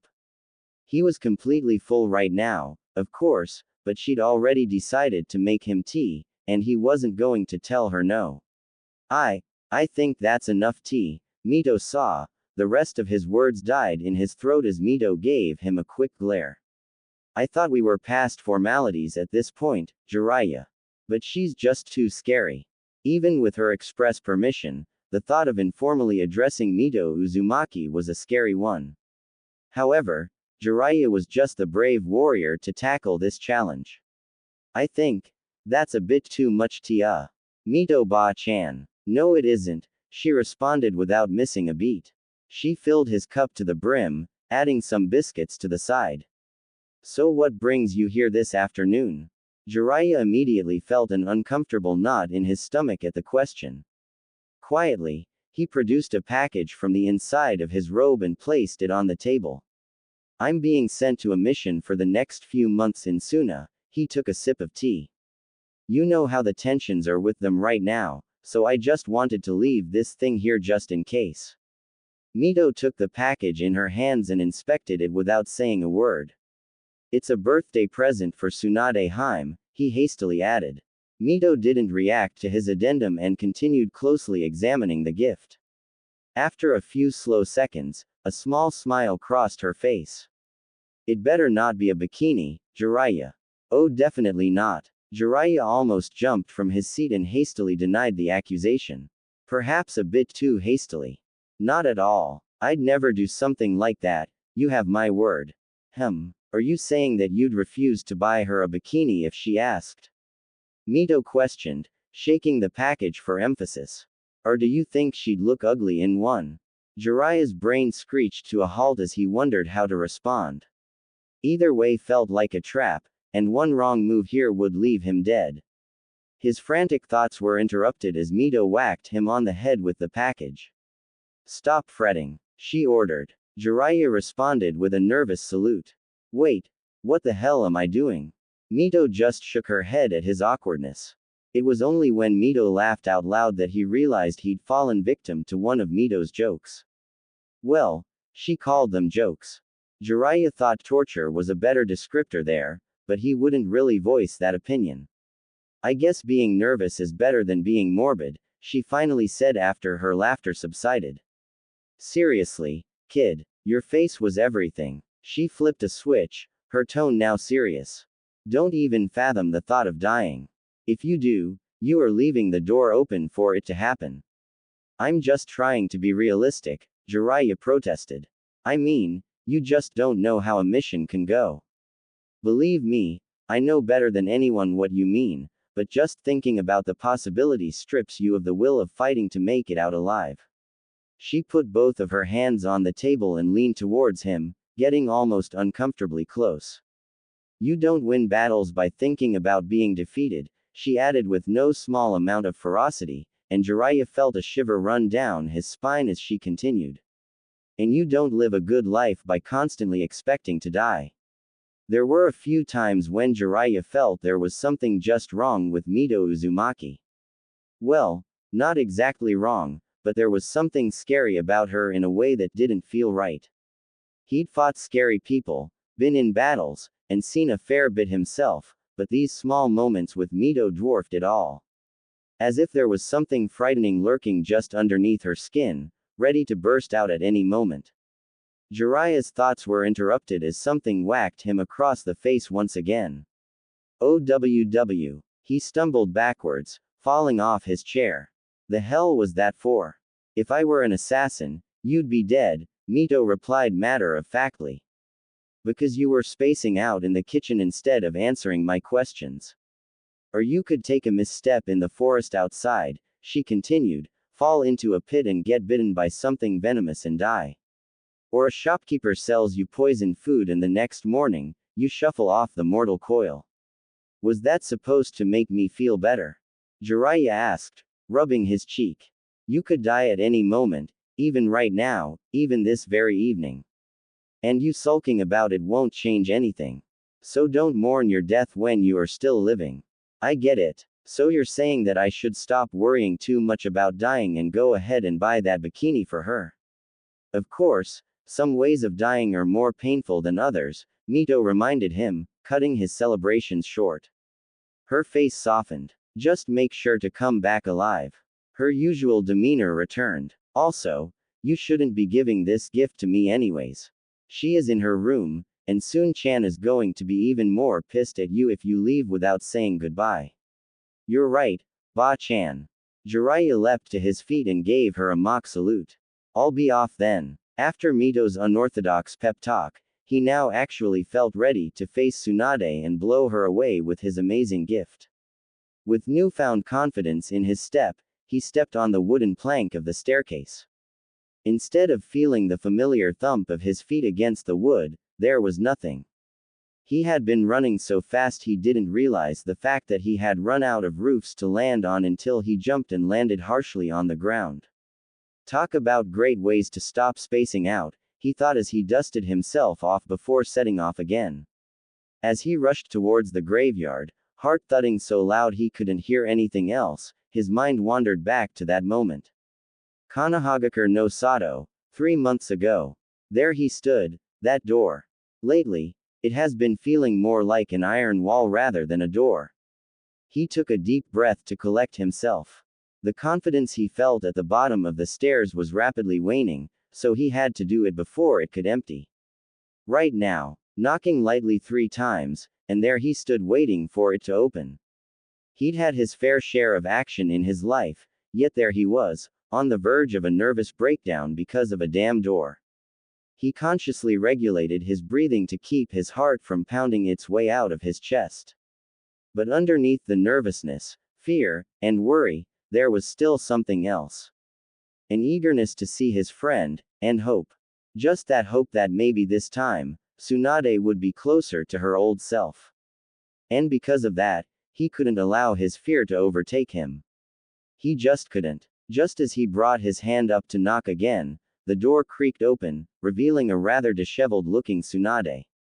She looked so tired, with bags under her eyes, and a messy head of hair as if she'd been sleeping. Hey, Haim. The noncommittal grunt wasn't what he wanted to hear in response, but he'd been expecting it. Truth be told, a large chunk of his bravado petered out after seeing that. Mito's words echoed through his mind. Stop fretting. Undaunted, he continued, Sensei just gave me this really boring and long mission, so I figured I'd visit you before I left.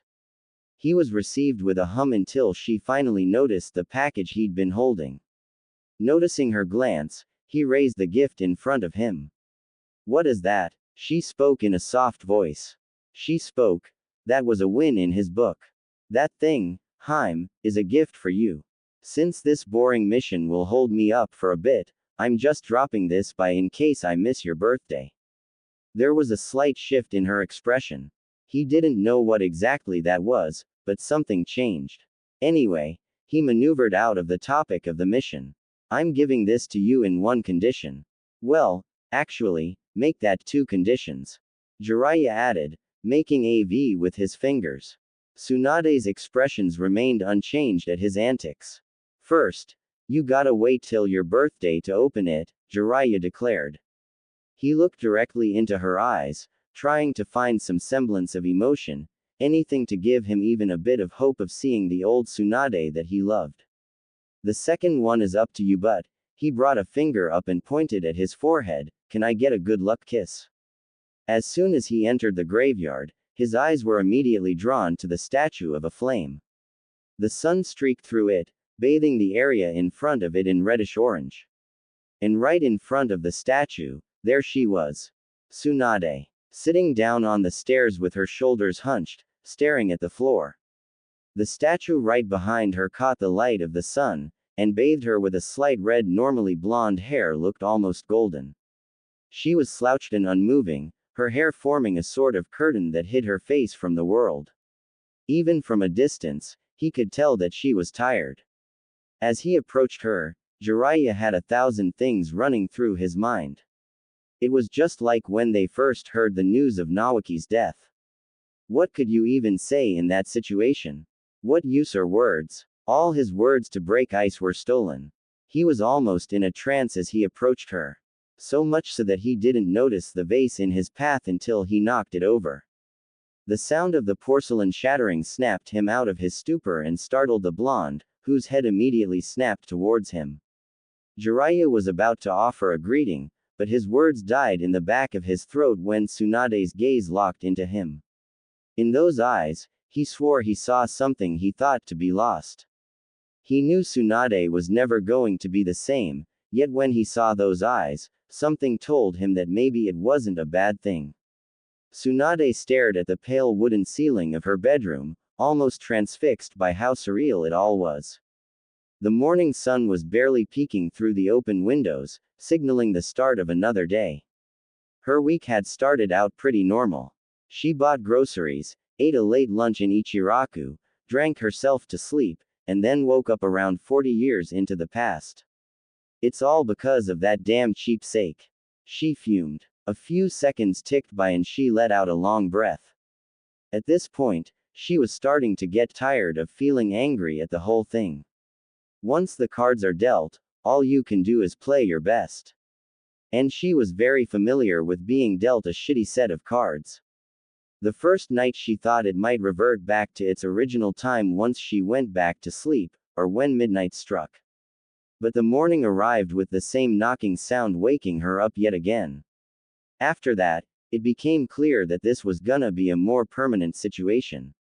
Part of her was waiting for this to revert itself back, knowing her luck. Still, another side of her dreaded it all. All the wars and conflicts to come, and the dangers that awaited her. The next few days passed in the same fashion, every day being woken up by her grandma, being bothered by Jiraiya, training, and so on. Truth be told, she was still waiting for a moment when it all clicked into place and she felt like she belonged. It still felt like she was a ghost walking through her memories. She was taken out of her trance when Mito suddenly knocked on the door. Well, it was less like a knock and more like an angry fist slamming against the wood, almost taking it off its hinges. Here we go again, thought Tsunade as she slowly rolled out of bed, not willing to test her grandma's patience. Can't believe I used to miss this. Mornings in Konoha just had a different feel in this era. Before the village expanded after the Second Shinobi War, everything was smaller and more intimate. Less cramped buildings and more giant trees really made a difference. Tsunade leisurely walked through the streets, in no rush to reach the marketplace. She found her morning walks somewhat meditative, especially since the streets were mostly empty at this time. She had nothing against the people of the village, but it did get tiring to try and wriggle herself around the crowd. Hence why everyone with basic ninja training chooses the rooftops instead. Of course, there was still one disturbance she couldn't get rid of. Predictably enough, a certain someone had figured out her morning routine. A very persistent someone. Tsunade barely finished that thought before she noticed a sudden flash of white from the corner of her eye. You need to improve your stealth if you want to keep following me around. If she wasn't feeling charitable, she'd call it stalking, and some very badly executed stalking at that. She couldn't bring herself to be harsh on him, though. Harem, if I were trying to hide, you wouldn't be able to feel me. I didn't survive in Suna all those months just off my pretty face. If saying that soothes your ego, then go ahead. Tsunade responded without a pause. He probably wasn't trying too hard, but she'll be damned if she admitted it. Come on, Harem, Jiraiya complained, falling into a step beside her. It won't kill you to give me some credit, you know. I'll give you all the credit you want once you figure out how to stop being a creep. But I am a super pervert, Harem, not some mere creep, said Jiraiya, almost genuinely hurt at the underestimation of his debauchery. And some things can't be changed. Tsunade ignored his bragging and looked up at the three faces on the Hokage monument.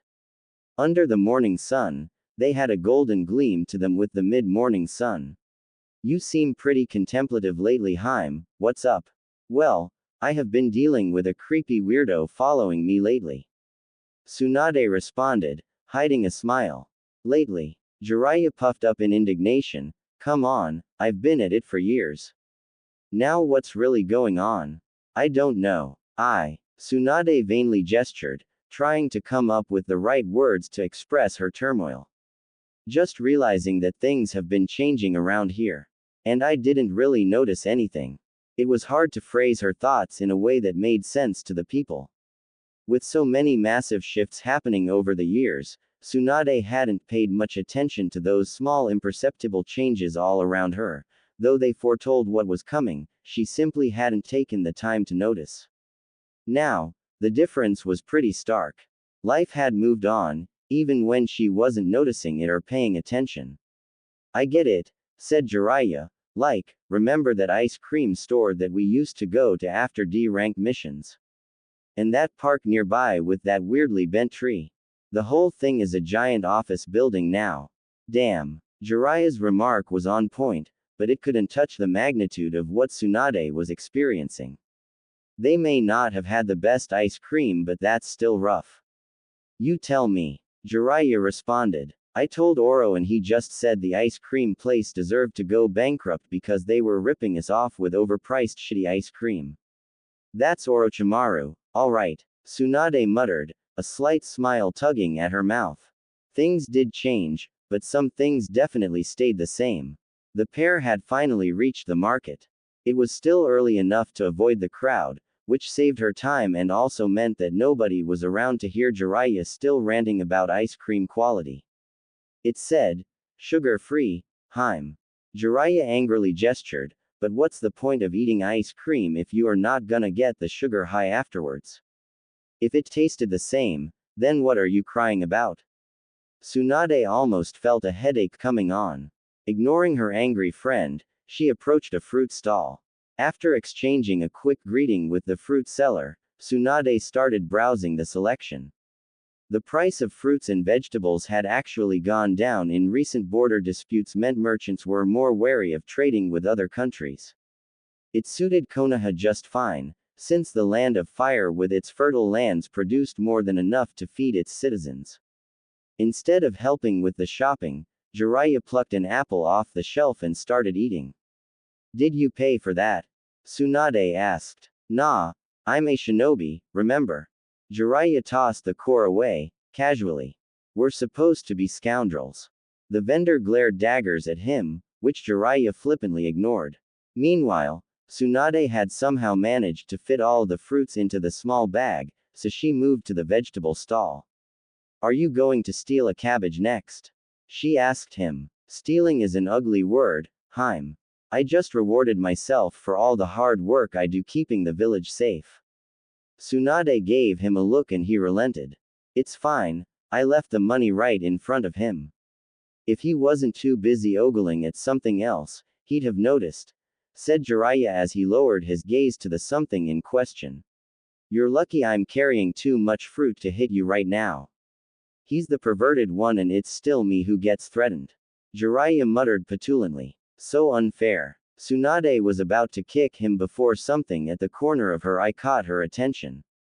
A group of women with dark hair and matching dark robes were making their way through the market. The fan insignia on the back of their robes left no guesses as to which clan they belonged to.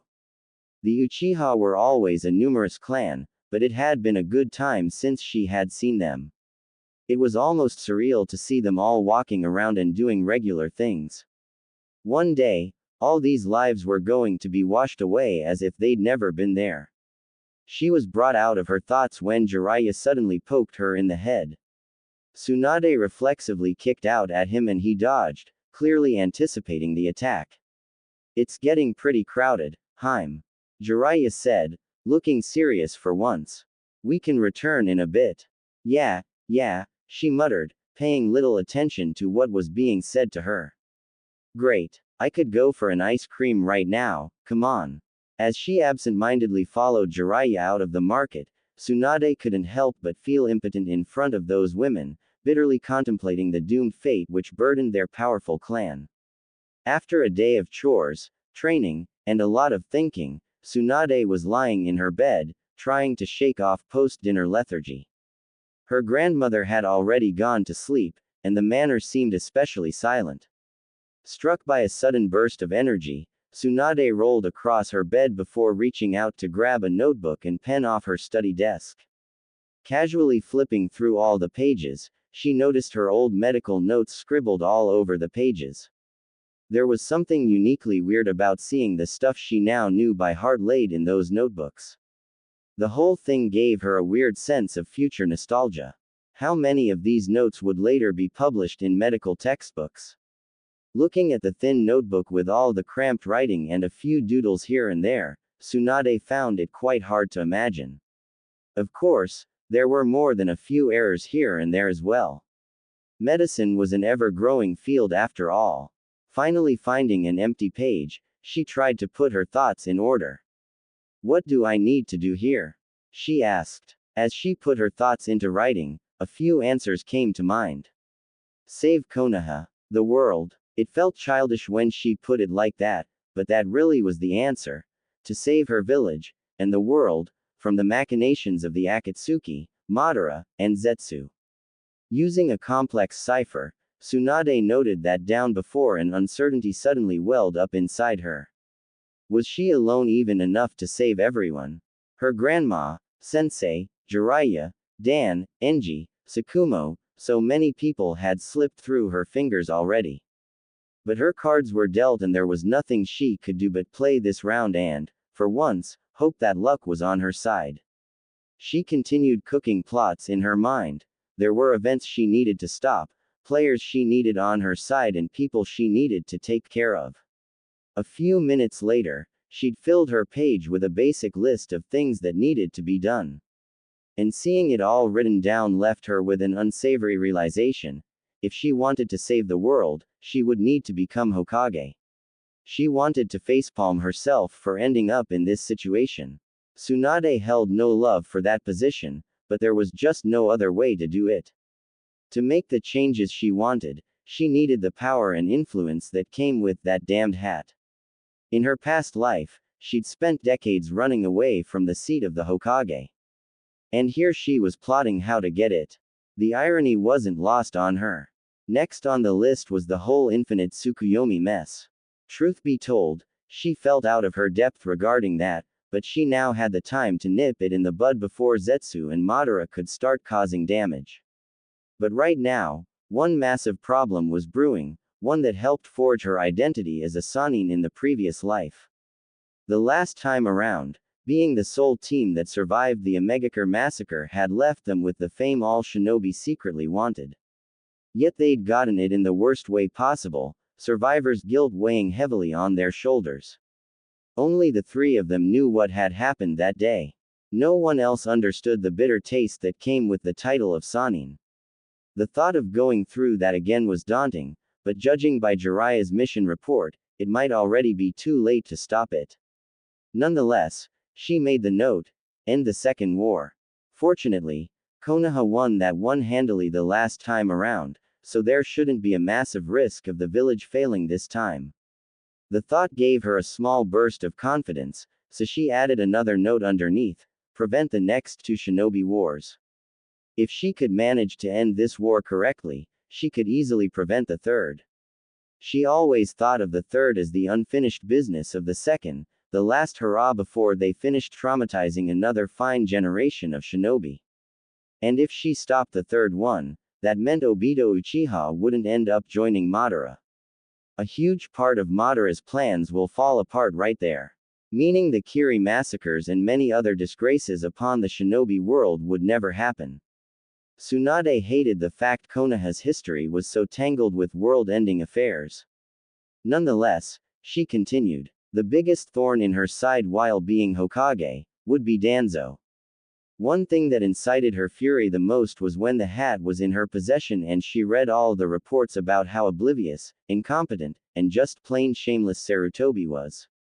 One explanation was that Sarutobi was too sentimental about his old friend, and on some level, she even preferred that excuse. That would make him a mediocre Hokage at best. Otherwise, he was just playing the fool, which led to the worst scenario, that Sarutobi was actually a Machiavellian genius and Danzo was just used as a scapegoat, doing his part by turning a blind eye to all his operations. Still, having the hat would make her plans a lot easier, especially if she managed to get it earlier. Stopping the wars, stopping the infinite Tsukuyomi, and uprooting Danzo.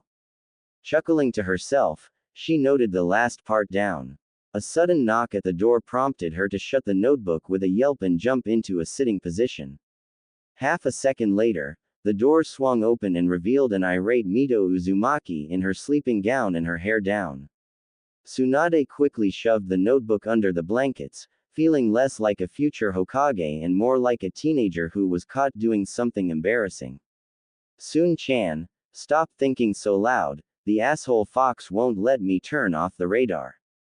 Alright, I'll get to sleep now. Tsunade responded. You said that hours ago, Mito snorted, and yet here you are, keeping the both of us awake with your fretting.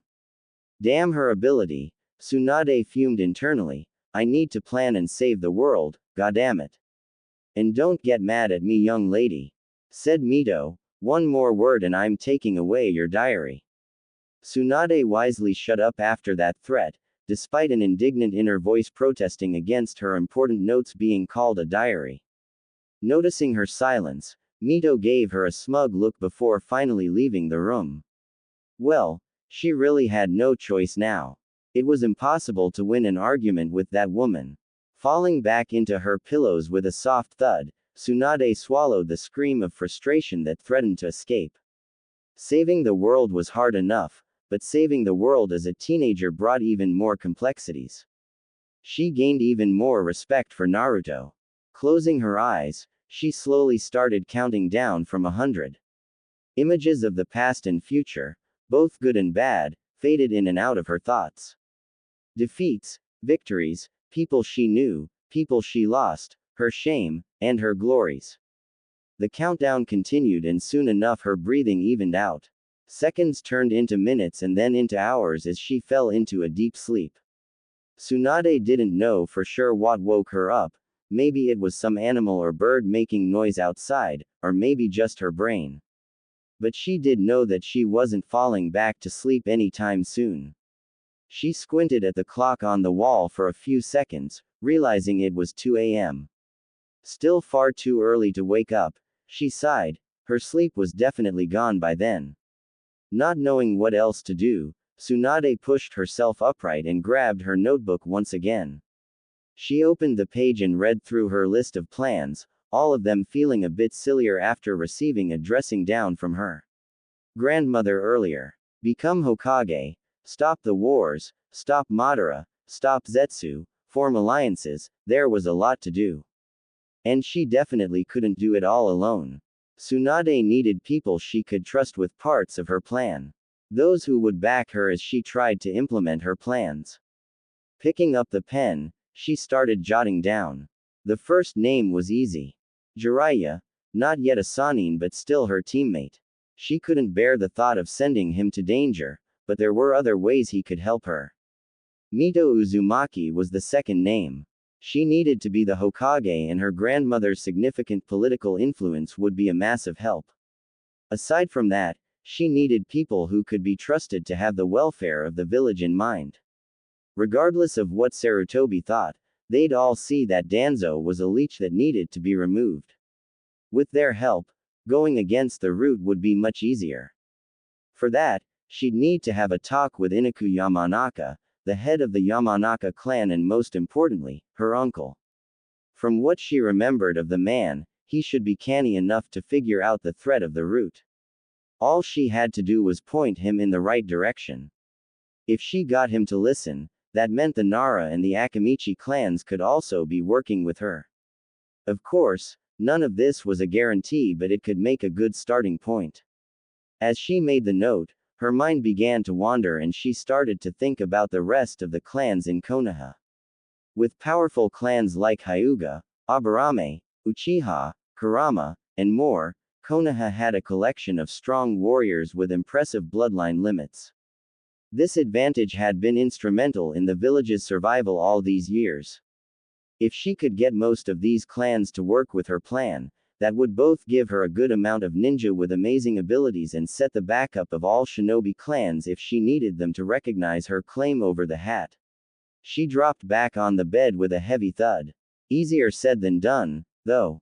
Tsunade had trouble wrangling these clans when she had the prestige of being a Sannin. And now she was just a teenager. Why can't things be simple? She suppressed the urge to punch her pillow to shreds. All thoughts of violence left her mind in a flash when a shout suddenly rang through the house. Su-chan. It was followed by a loud thump, probably for emphasis. What did I tell you? Quickly shoving the notebook under the mattress, Tsunade threw herself on the bed and pulled the covers on top of her, mentally adding a note to never mess with her grandma's sleep again. The lungs on that woman, she fumed, before forcing her eyes shut. Tackling one of the most important ones of her list, she went to the Yamanaka flower shop. There she found a man in his mid-30s with long blonde hair, crouching behind the counter tending the ever-complicated orchids. My little tiger lily, every time I see you, you look more and more like your mother. Inaku's voice was tinged with nostalgia. He rose so quickly he had the spray bottle still in hand, giving her a massive hug. Trust a Yamanaka to open a conversation like that, she thought, the mild annoyance overshadowed by the comforting hug from her uncle. His opening comment caught her off guard. She'd almost forgotten how much people used to comment on her mother's resemblance when she was young. As Tsunade grew older, the number of people who still remembered her mother decreased. She couldn't decide if she missed it. At this point, it felt a bit alien. Uncle, she replied, after breaking the hug, you look well, too. Oh no. Inaku finally put the spray bottle down. You're being polite. I guess this is a serious talk. Was she really that easy to read? Very serious, Tsunade replied. There was no use beating around the bush. It has to do with the security of the village. Much more than just this village, but he didn't need to know. Inaku's eyes darted around, surveying for spying eyes. Let me show you something first. Inaku said, stepping away from the counter. A particularly delicate species. She followed him to the back of the shop, only to be greeted by an industrial-looking metal door. From what she remembered of her childhood, this was where they kept the flowers that'd wilt unless in very controlled conditions. Upon entering the room, Tsunade became aware that she had been dressing for a Konoha summer, and not a chat in cold storage. Inaku pulled out a stool and placed it in front of her. Here, have a seat. Be careful to avoid the flowers, though. He pointed out a shelf of some delicate-looking white flowers to her left. Lily of the Valley. Just got them last week. Tsunade didn't consider herself particularly interested in flowers, besides their medicinal uses. She had vague memories of her mother tending the flowers around the manor, telling her the names and how to take care of them. That was about as close she got to the art of flower arranging. Avoiding touching the delicate blooms, she took a seat in front of her uncle. So, Tsunade began, wondering where to start. She was tempted to just confess everything, to share her burden with someone she could trust. But shinobi weren't trustworthy by nature, and Yamanakas did have a tendency towards gossip. One word slipping out could end with her in an interrogation cell, and within Danzo's reach. But she had to start somewhere, even if it's only a part of the whole truth. I need you to keep an eye on something for me, but whatever is said can't leave this room. Tiger Lily, whatever is said in the cooler, stays in the cooler. He smiled, putting his hand over his heart. On my florist's pride. If anyone knows the human mind, it's you, she sighed. How important are emotions to the human mind? Well, that definitely wasn't what I expected, he replied, relaxing into the chair. I guess that depends on your own opinions. You know, what you feel is valuable about life. That was a non-answer if there ever was one. Still, Tsunade wasn't deterred. Come on, uncle, I need a more objective point of view about it. Inaku let out a deep sigh, apparently not prepared to explain intricate psychological concepts to a teenager this early in the morning. If I had to make it really simple, he began, staring into the distance. I guess emotions are kinda like automatic responses written into our brains. You know, he added, you touch something hot, you automatically jerk your hand away, now fire scares you. You hear your grandmother's angry voice, you automatically feel fear. Tsunade suppressed an involuntary shudder as a memory of angry Mito Uzumaki popped into her mind. She might be an adult on the inside, but still, her grandmother was scary. Her uncle grinned. And when you feel fear, you know it's time to run away from an angry grandma. Emotions help us survive that way. He clapped his hands together, apparently proud of his explanation. There you go. Tsunade wasn't a fan of the dumbed-down explanation, well aware that he was picking out a convenient version instead of an accurate one. Still, it was a start. So you think emotions are important to us shinobi too? She asked. He nodded. I hear that a lot, you know. People who think being a strong shinobi means giving up our emotions. But between you and me, I've seen the Hokage leer at enough women to say that's not true. Trying to get a straight answer out of her uncle wasn't the easiest thing in the world. He just had a way of giving out a bit of the answer, and then deflecting the question towards something else. And since she was the one who needed his help, she couldn't exactly tell him to be more direct. So what would you say if someone had a plan to train an army of emotionless shinobi? Tsunade probed, gauging Inaku's reaction. First of all, I'd wish them the best of luck. He laughed. It's basically impossible. Emotions are innate, not a switch you can turn on and off whenever convenient. So you think it'd fail? At most, all you can do is teach them to keep it all bottled up and suppress their reactions, he said dismissively. That aside, emotions help us learn, grow, and develop. Just imagine trying to teach a new jutsu to someone that feels no gratification from learning. Without the pleasure and pride that comes from progress, people will stagnate and their potential will be wasted. Although it was something she pretty much knew already, it was still a relief to hear it. I really hope you're not planning on creating an army of emotionless drones. Inaku joked. You should spend that time on something actually useful, like finally learning how to cook. There's the uncle she knows. Tsunade bypassed his last comment.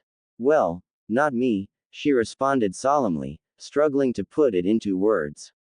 But someone is, and I'd like you to keep an eye out for that. If there was anyone who could find a way to track an army of emotionally stunted ninjas, it was the head of the Yamanaka clan. However, there was still one important thing. You can't tell anyone else about this, not even sensei. If Inaku was surprised by her warning, he didn't show it.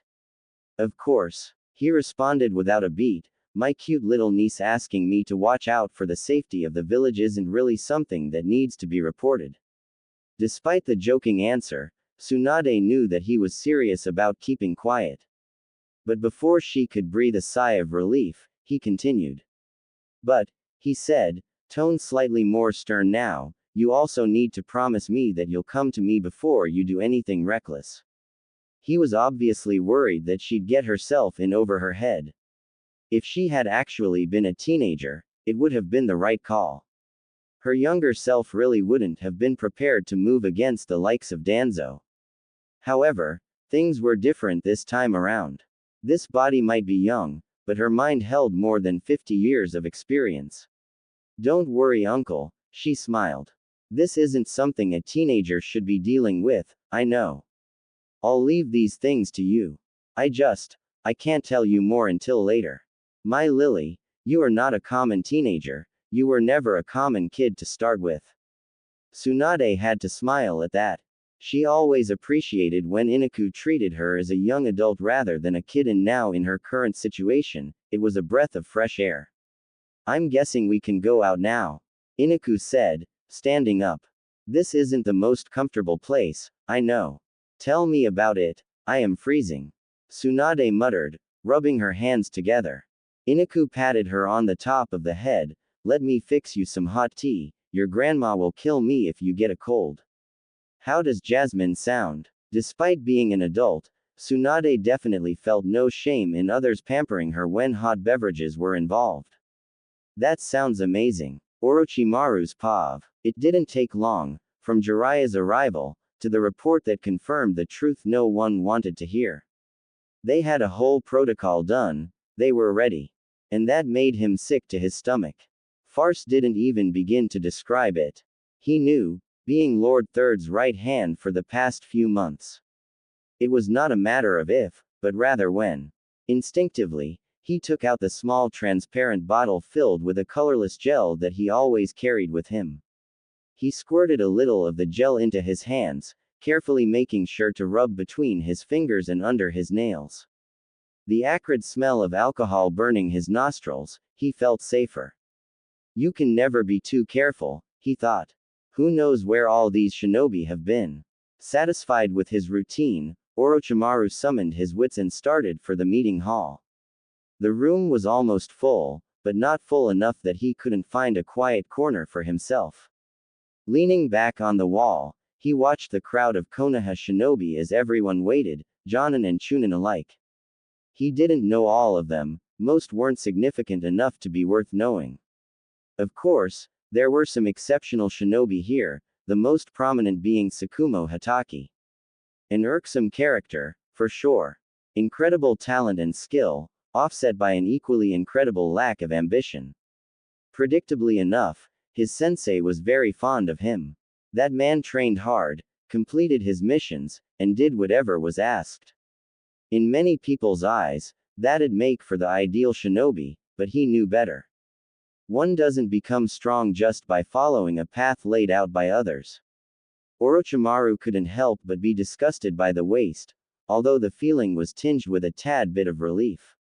Orochimaru could easily pick out his silver hair from the crowd, standing at the other end of the room. As if sensing his stare, Hatake looked up. Turning away, he went back to scanning the crowd. The usual clan heirs were here, as expected, and none of them worth more than a cursory glance. Orochimaru felt a similar annoyance at the waste of it all. Born with every advantage in the world, all the wealth and knowledge of their ancestors, inherited powers, and all they did was sit in their hovels and play politics. Even calling them shinobi was an insult to the word. The podium sat empty, the esteemed Hokage late as usual. He knew what his sensei was going to say. After all, he had been there when we wrote his speech. Orochimaru knew every point that was going to be touched in this meeting, so long as he stuck to the script. Still, he couldn't let go of the unease that came with the whole event, and that feeling only mounted as a nearby group of newly promoted chunins started chattering loudly.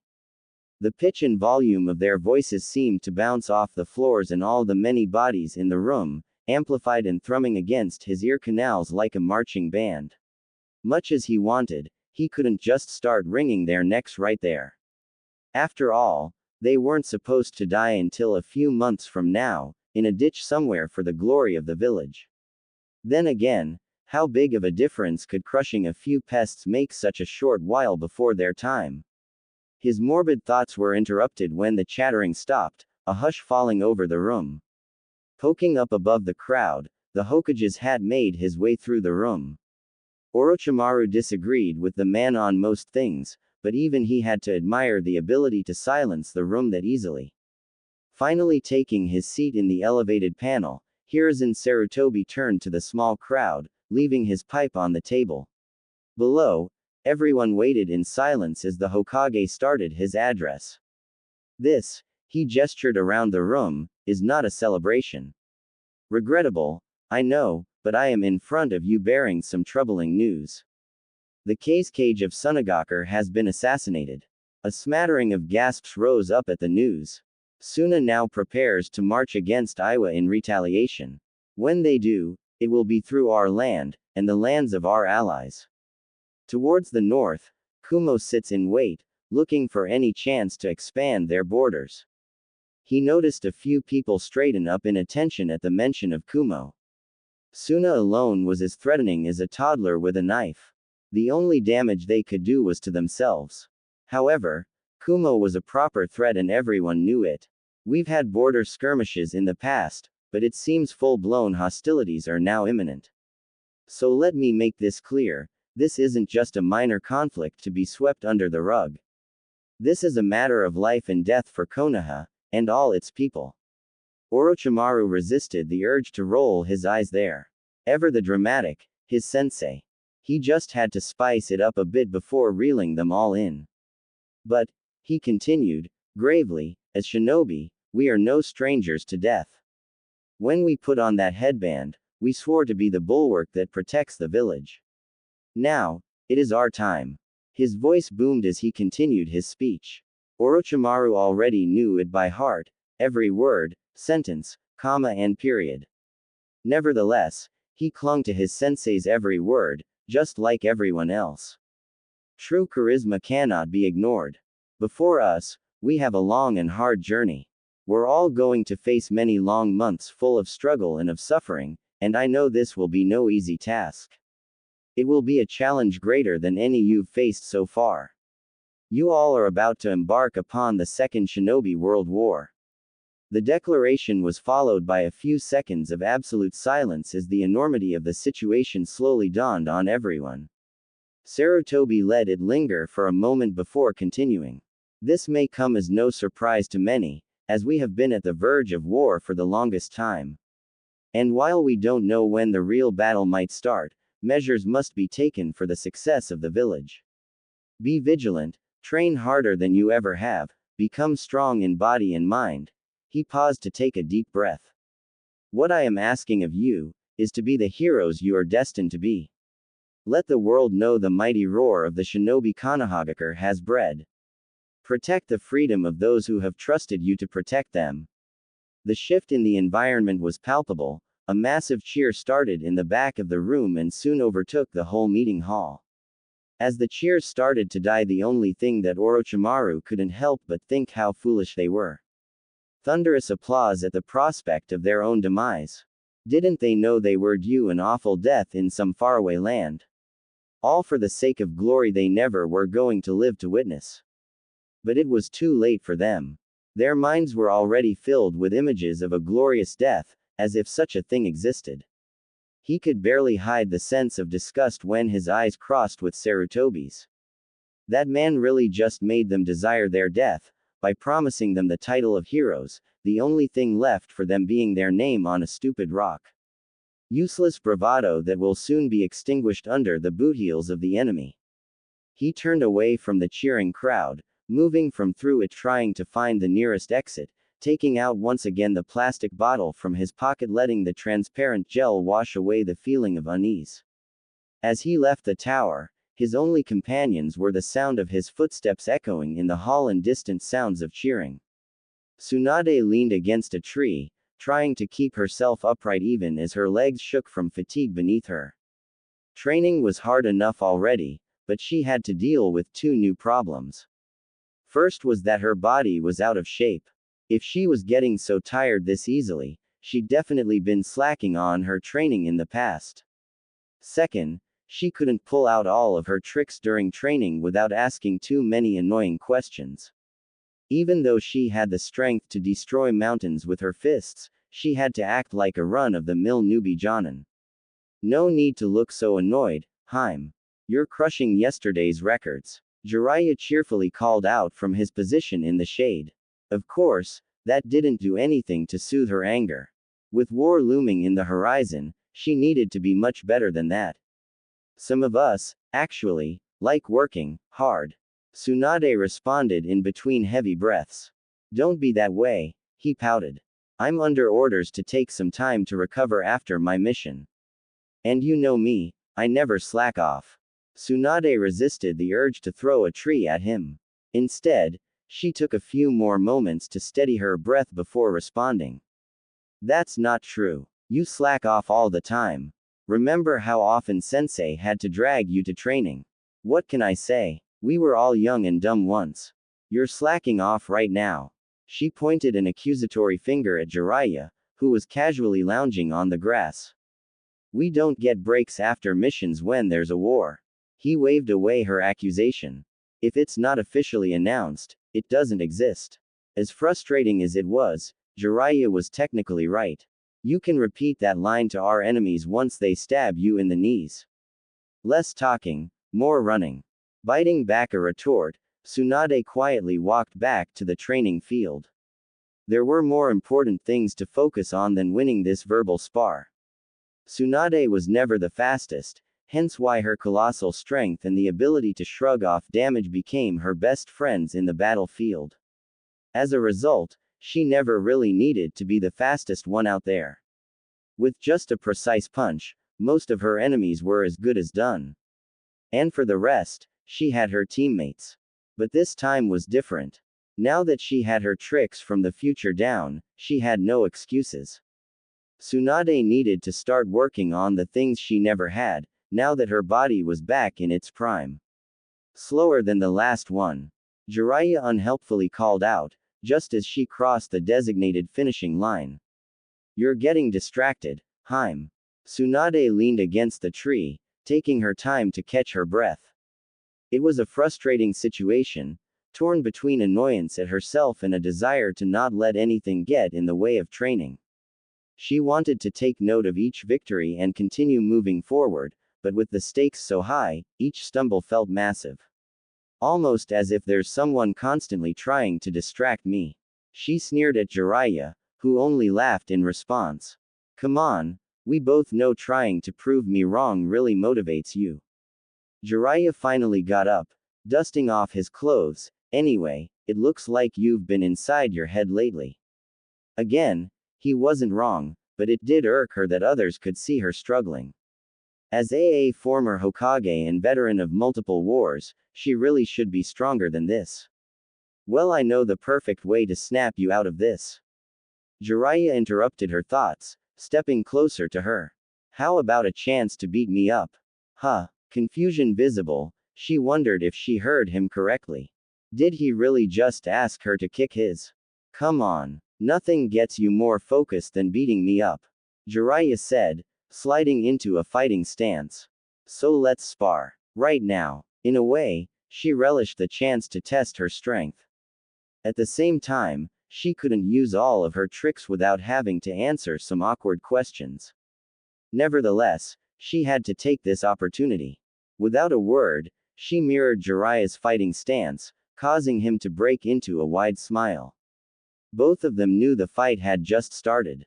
Let's see if you can still knock me over with one finger. As a response, she rushed forward towards him. Instead of one single strong attack like he was expecting, she dropped down and tried to catch him with a leg sweep.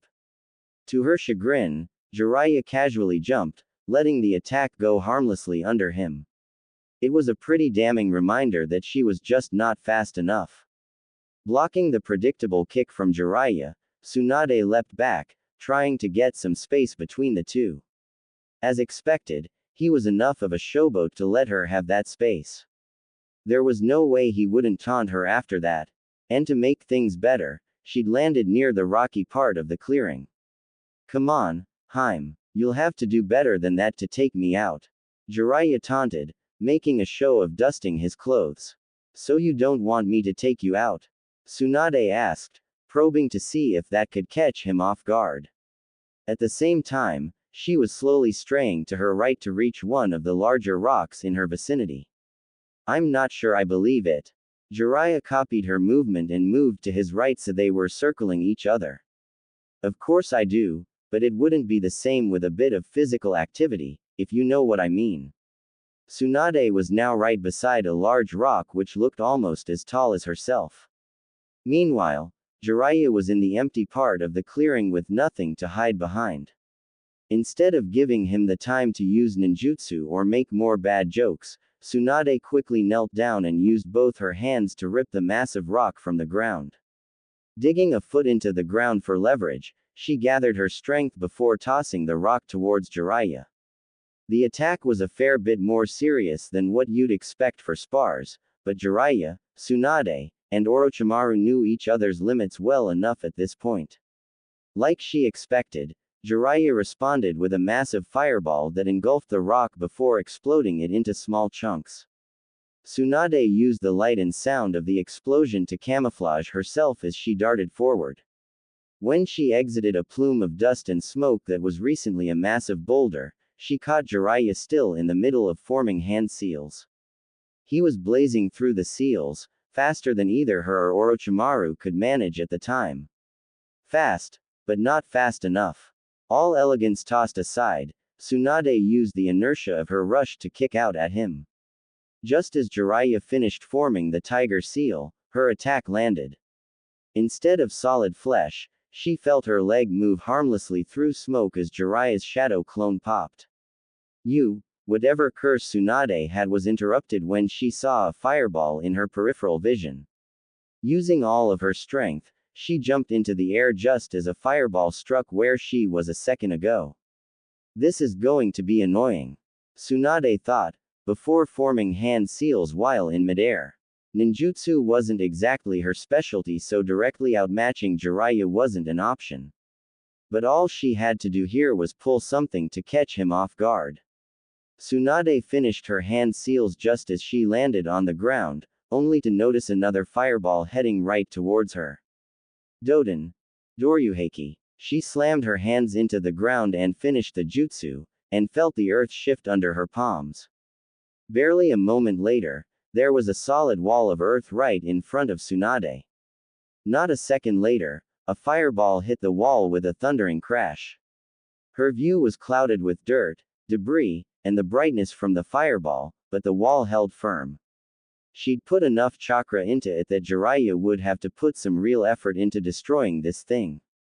He'd eventually get through, of course, so she wasn't completely safe. But with this reprieve, she had more than enough time to pull off her next technique. Using this out in the open was tough since it took far too much time to gather the chakra and finish the hand seals. She could do more damage with her punches after all. But now was the perfect chance to use the attack. Something to hit Jiraiya from range that he definitely wouldn't expect. As yet another fireball collided with her wall, Tsunade took a deep breath and focused on evening out the energies of her chakra. Another fireball crashed against the wall as she went through the hand seals of the technique, and just as she closed the final seal, Tsunade leapt away from the cover. Raiden. Kasi no Yari. Lightning chakra gathered in her right palm, before lengthening to the size of a spear. Every moment the jutsu was active, she could feel her control over it slipping slowly as the lightning yearned to escape. The air was full of debris, dust, and smoke from burning grass, but she could easily pinpoint Jiraiya across the field. Without waiting for the jutsu to overpower her control, she threw the spear in Jiraiya's direction. Jiraiya barely had any time before the blinding light came faster than any other Raiden jutsu he'd seen before. He dodged, but just barely, feeling the residual wind hit his face. With a loud shriek the jutsu tore into the ground a few feet behind him. Tsunade rolled on the ground before running towards him at full speed. Her jutsu might have missed, but Jiraiya would definitely know that he can't just sit back and attack her. Not after she'd shown her own ranged ninjutsu. Finally getting serious, huh? Jiraiya called out, as a plume of dust from her attack settled around him. As she expected, he kept his ground and got into a taijutsu stance. They were going to finish this the same way it started. Tsunade was now too close for Jiraiya to use ninjutsu without her interrupting. Well, I won't say no to a one-on-one physical session. As always, Jiraiya couldn't help but make another immature joke. Meanwhile, Tsunade was trying to think of an avenue of attack. They really didn't spar often, and most of the time, it was a one-sided beat-up after Jiraiya did something perverted. Right now, he was faster and had more reach, on top of being well-rested. Her biggest advantage was the regeneration from her seal, but she didn't have it right now and it really wasn't the time to try. She still had her strength, reduced as it was, but it wasn't useful if she couldn't actually land a hit. But while Jiraiya was still strong, he couldn't compete with her decades of experience. She closed the distance between them once again, before raising her right hand for a punch. In response, Jiraiya simply stood where he was, confident in his ability to dodge her blows. In hindsight, her way of fighting was fairly predictable when she was young. Try to land a punch and make it as hard as you can. Knowing Jiraiya, he'd wait until the last second to dodge her, just to rub it in. As she reached him, Tsunade slammed her foot down hard, far harder than she'd hit Jiraiya in a casual spar, and the ground gave way as if it was flimsy paper instead of solid earth under her. For less than a second, Jiraiya lost his footing as the ground cratered, cracked, and spider-webbed around the two fighters. It was a very short moment of imbalance, but in a fight, that's all it took. Unable to jump away in time, Jiraiya leaned to his right, trying to preemptively dodge her punch. And that was perfect as far as she was concerned. Instead of a punch, Tsunade dropped her right hand and attacked with a palm thrust from her left hand. Jiraiya saw her move and brought his arms up to block the attack, too late to try and dodge now. Her palm connected and Jiraiya was thrown across the clearing before coming to a sudden halt against the trunk of a massive tree. A thundering sound rang across the forest at the collision. She didn't have to wait for a confirmation, Jiraiya was down for the count after that hit. Once the adrenaline rush faded, Tsunade realized what she had just done. Running to the spot where she sent Jiraiya flying, she found him collapsed at the foot of the tree with a Jiraiya-shaped dent on the tree trunk behind him. His eyes were lost, staring at nothing, while he lay breathless. His left arm, which had received the strongest impact, was bent in a weird shape. He looked like he was in a lot of pain. Habit took over for her as Tsunade knelt down in a hurry and started healing his injuries. Her hands started to glow green as she surveyed his body, starting with his head. No internal bleeding there, good. Then she opened his robe to check his abdomen, no splinters poking in or broken ribs puncturing internal organs. Before she could move on to his arm, Jiraiya's voice suddenly piped up. If I could have you on top of me this easily, I'd have done this ages ago. Resisting the urge to bang his head against the tree, Tsunade gave him a fond smile. For a quick second, she'd thought she'd gotten careless and hit him harder than he could handle. Of course, Jiraiya was far too tough to go down that easily. And that comment just reassured her that he was fine. Don't test your luck unless you want another broken hand. Her tone was still warm despite the harsh words. Now let's check that arm. With practiced proficiency, Tsunade cracked the egg before pouring it onto the bowl of rice. At one point, even doing this much would have been a challenge, but she got the hang of it eventually. Using 2 chopsticks, she quickly mixed the egg into the hot rice. Thinking back to her previous attempts, it was embarrassing how many bowls she shattered just by applying too much force. Leaving the bowl for a second, she went to check the vegetables cooking on the stove and gave them a quick stir. Broccoli, asparagus, carrots, mushrooms and some other greens she found in the fridge. Adding a bit more sauce and some sesame seeds to them, Tsunade turned the fire on low. Unlike her grandmother who frequently went overboard, Tsunade was fine with something simple for dinner. Still, it just felt nice to get some cooking done, something small she could control. Turning back to the rice, Tsunade poured furikake and a splash of soy sauce before mixing it some more. She was never a particularly good cook, more like a disaster waiting to happen. Her uncle had a particular knack for cracking jokes about it. She hadn't learned the basics until later in her life, when cooking became a necessary skill. After letting her grandmother cook for her for so long, Tsunade wanted to do something nice for a change.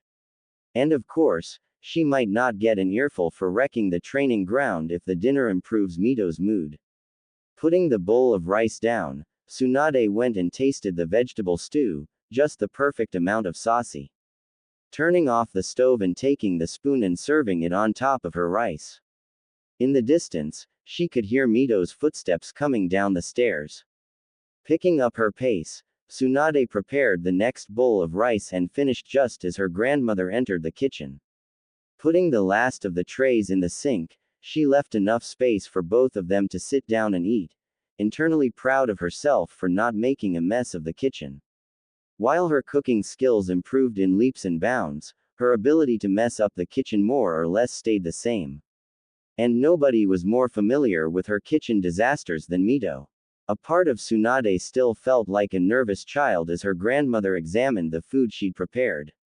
During the last time around, she never had the chance to make anything actually good for her grandmother. While this was a simple dinner, it was also the opportunity to show her how much she had learned in a subtle way. Mito carefully tasted the stew, taking a few long seconds to take it in before responding. It tastes good. The hell? Tsunade felt a confusing mix of pride and annoyance at her grandmother's opinion. She didn't put the bar that low, did she? Meanwhile, her grandmother looked visibly shocked as she tasted the rice as well and didn't find it inedible.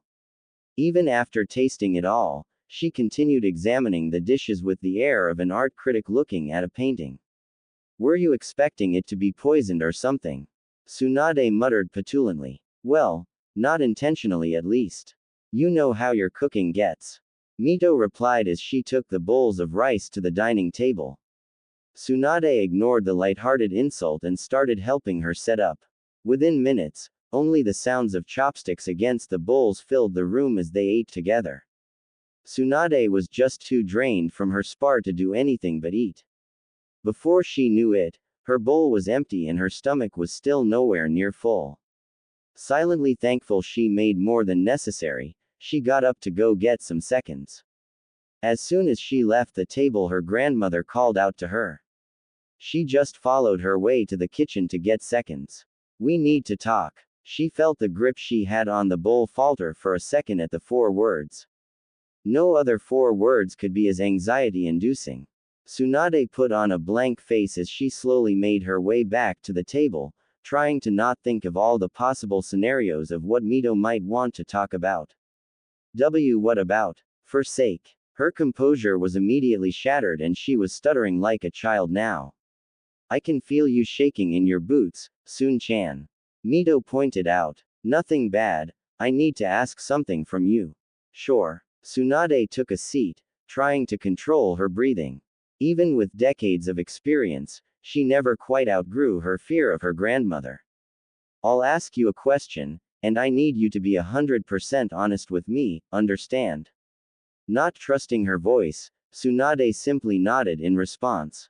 Mito was sitting in front of her with her fingers steepled together, staring at her with more intensity than she'd ever seen before. It wasn't malice or anger, but a sense of pure focus, as if she was trying to see through her. Unable to meet her grandmother's eyes, Tsunade dropped her head and looked at the table instead. A bowl of rice was right in front of her, looking less appetizing by the second. Instead of hunger, a deep sense of anxiety now occupied her stomach. She continued staring, trying to focus on the smooth wooden panels of the table. In her peripheral vision, she noticed that her grandmother's bowl of rice was empty. An uncomfortable silence stretched between the two before it was broken by a deep sigh from Mito, followed by her question.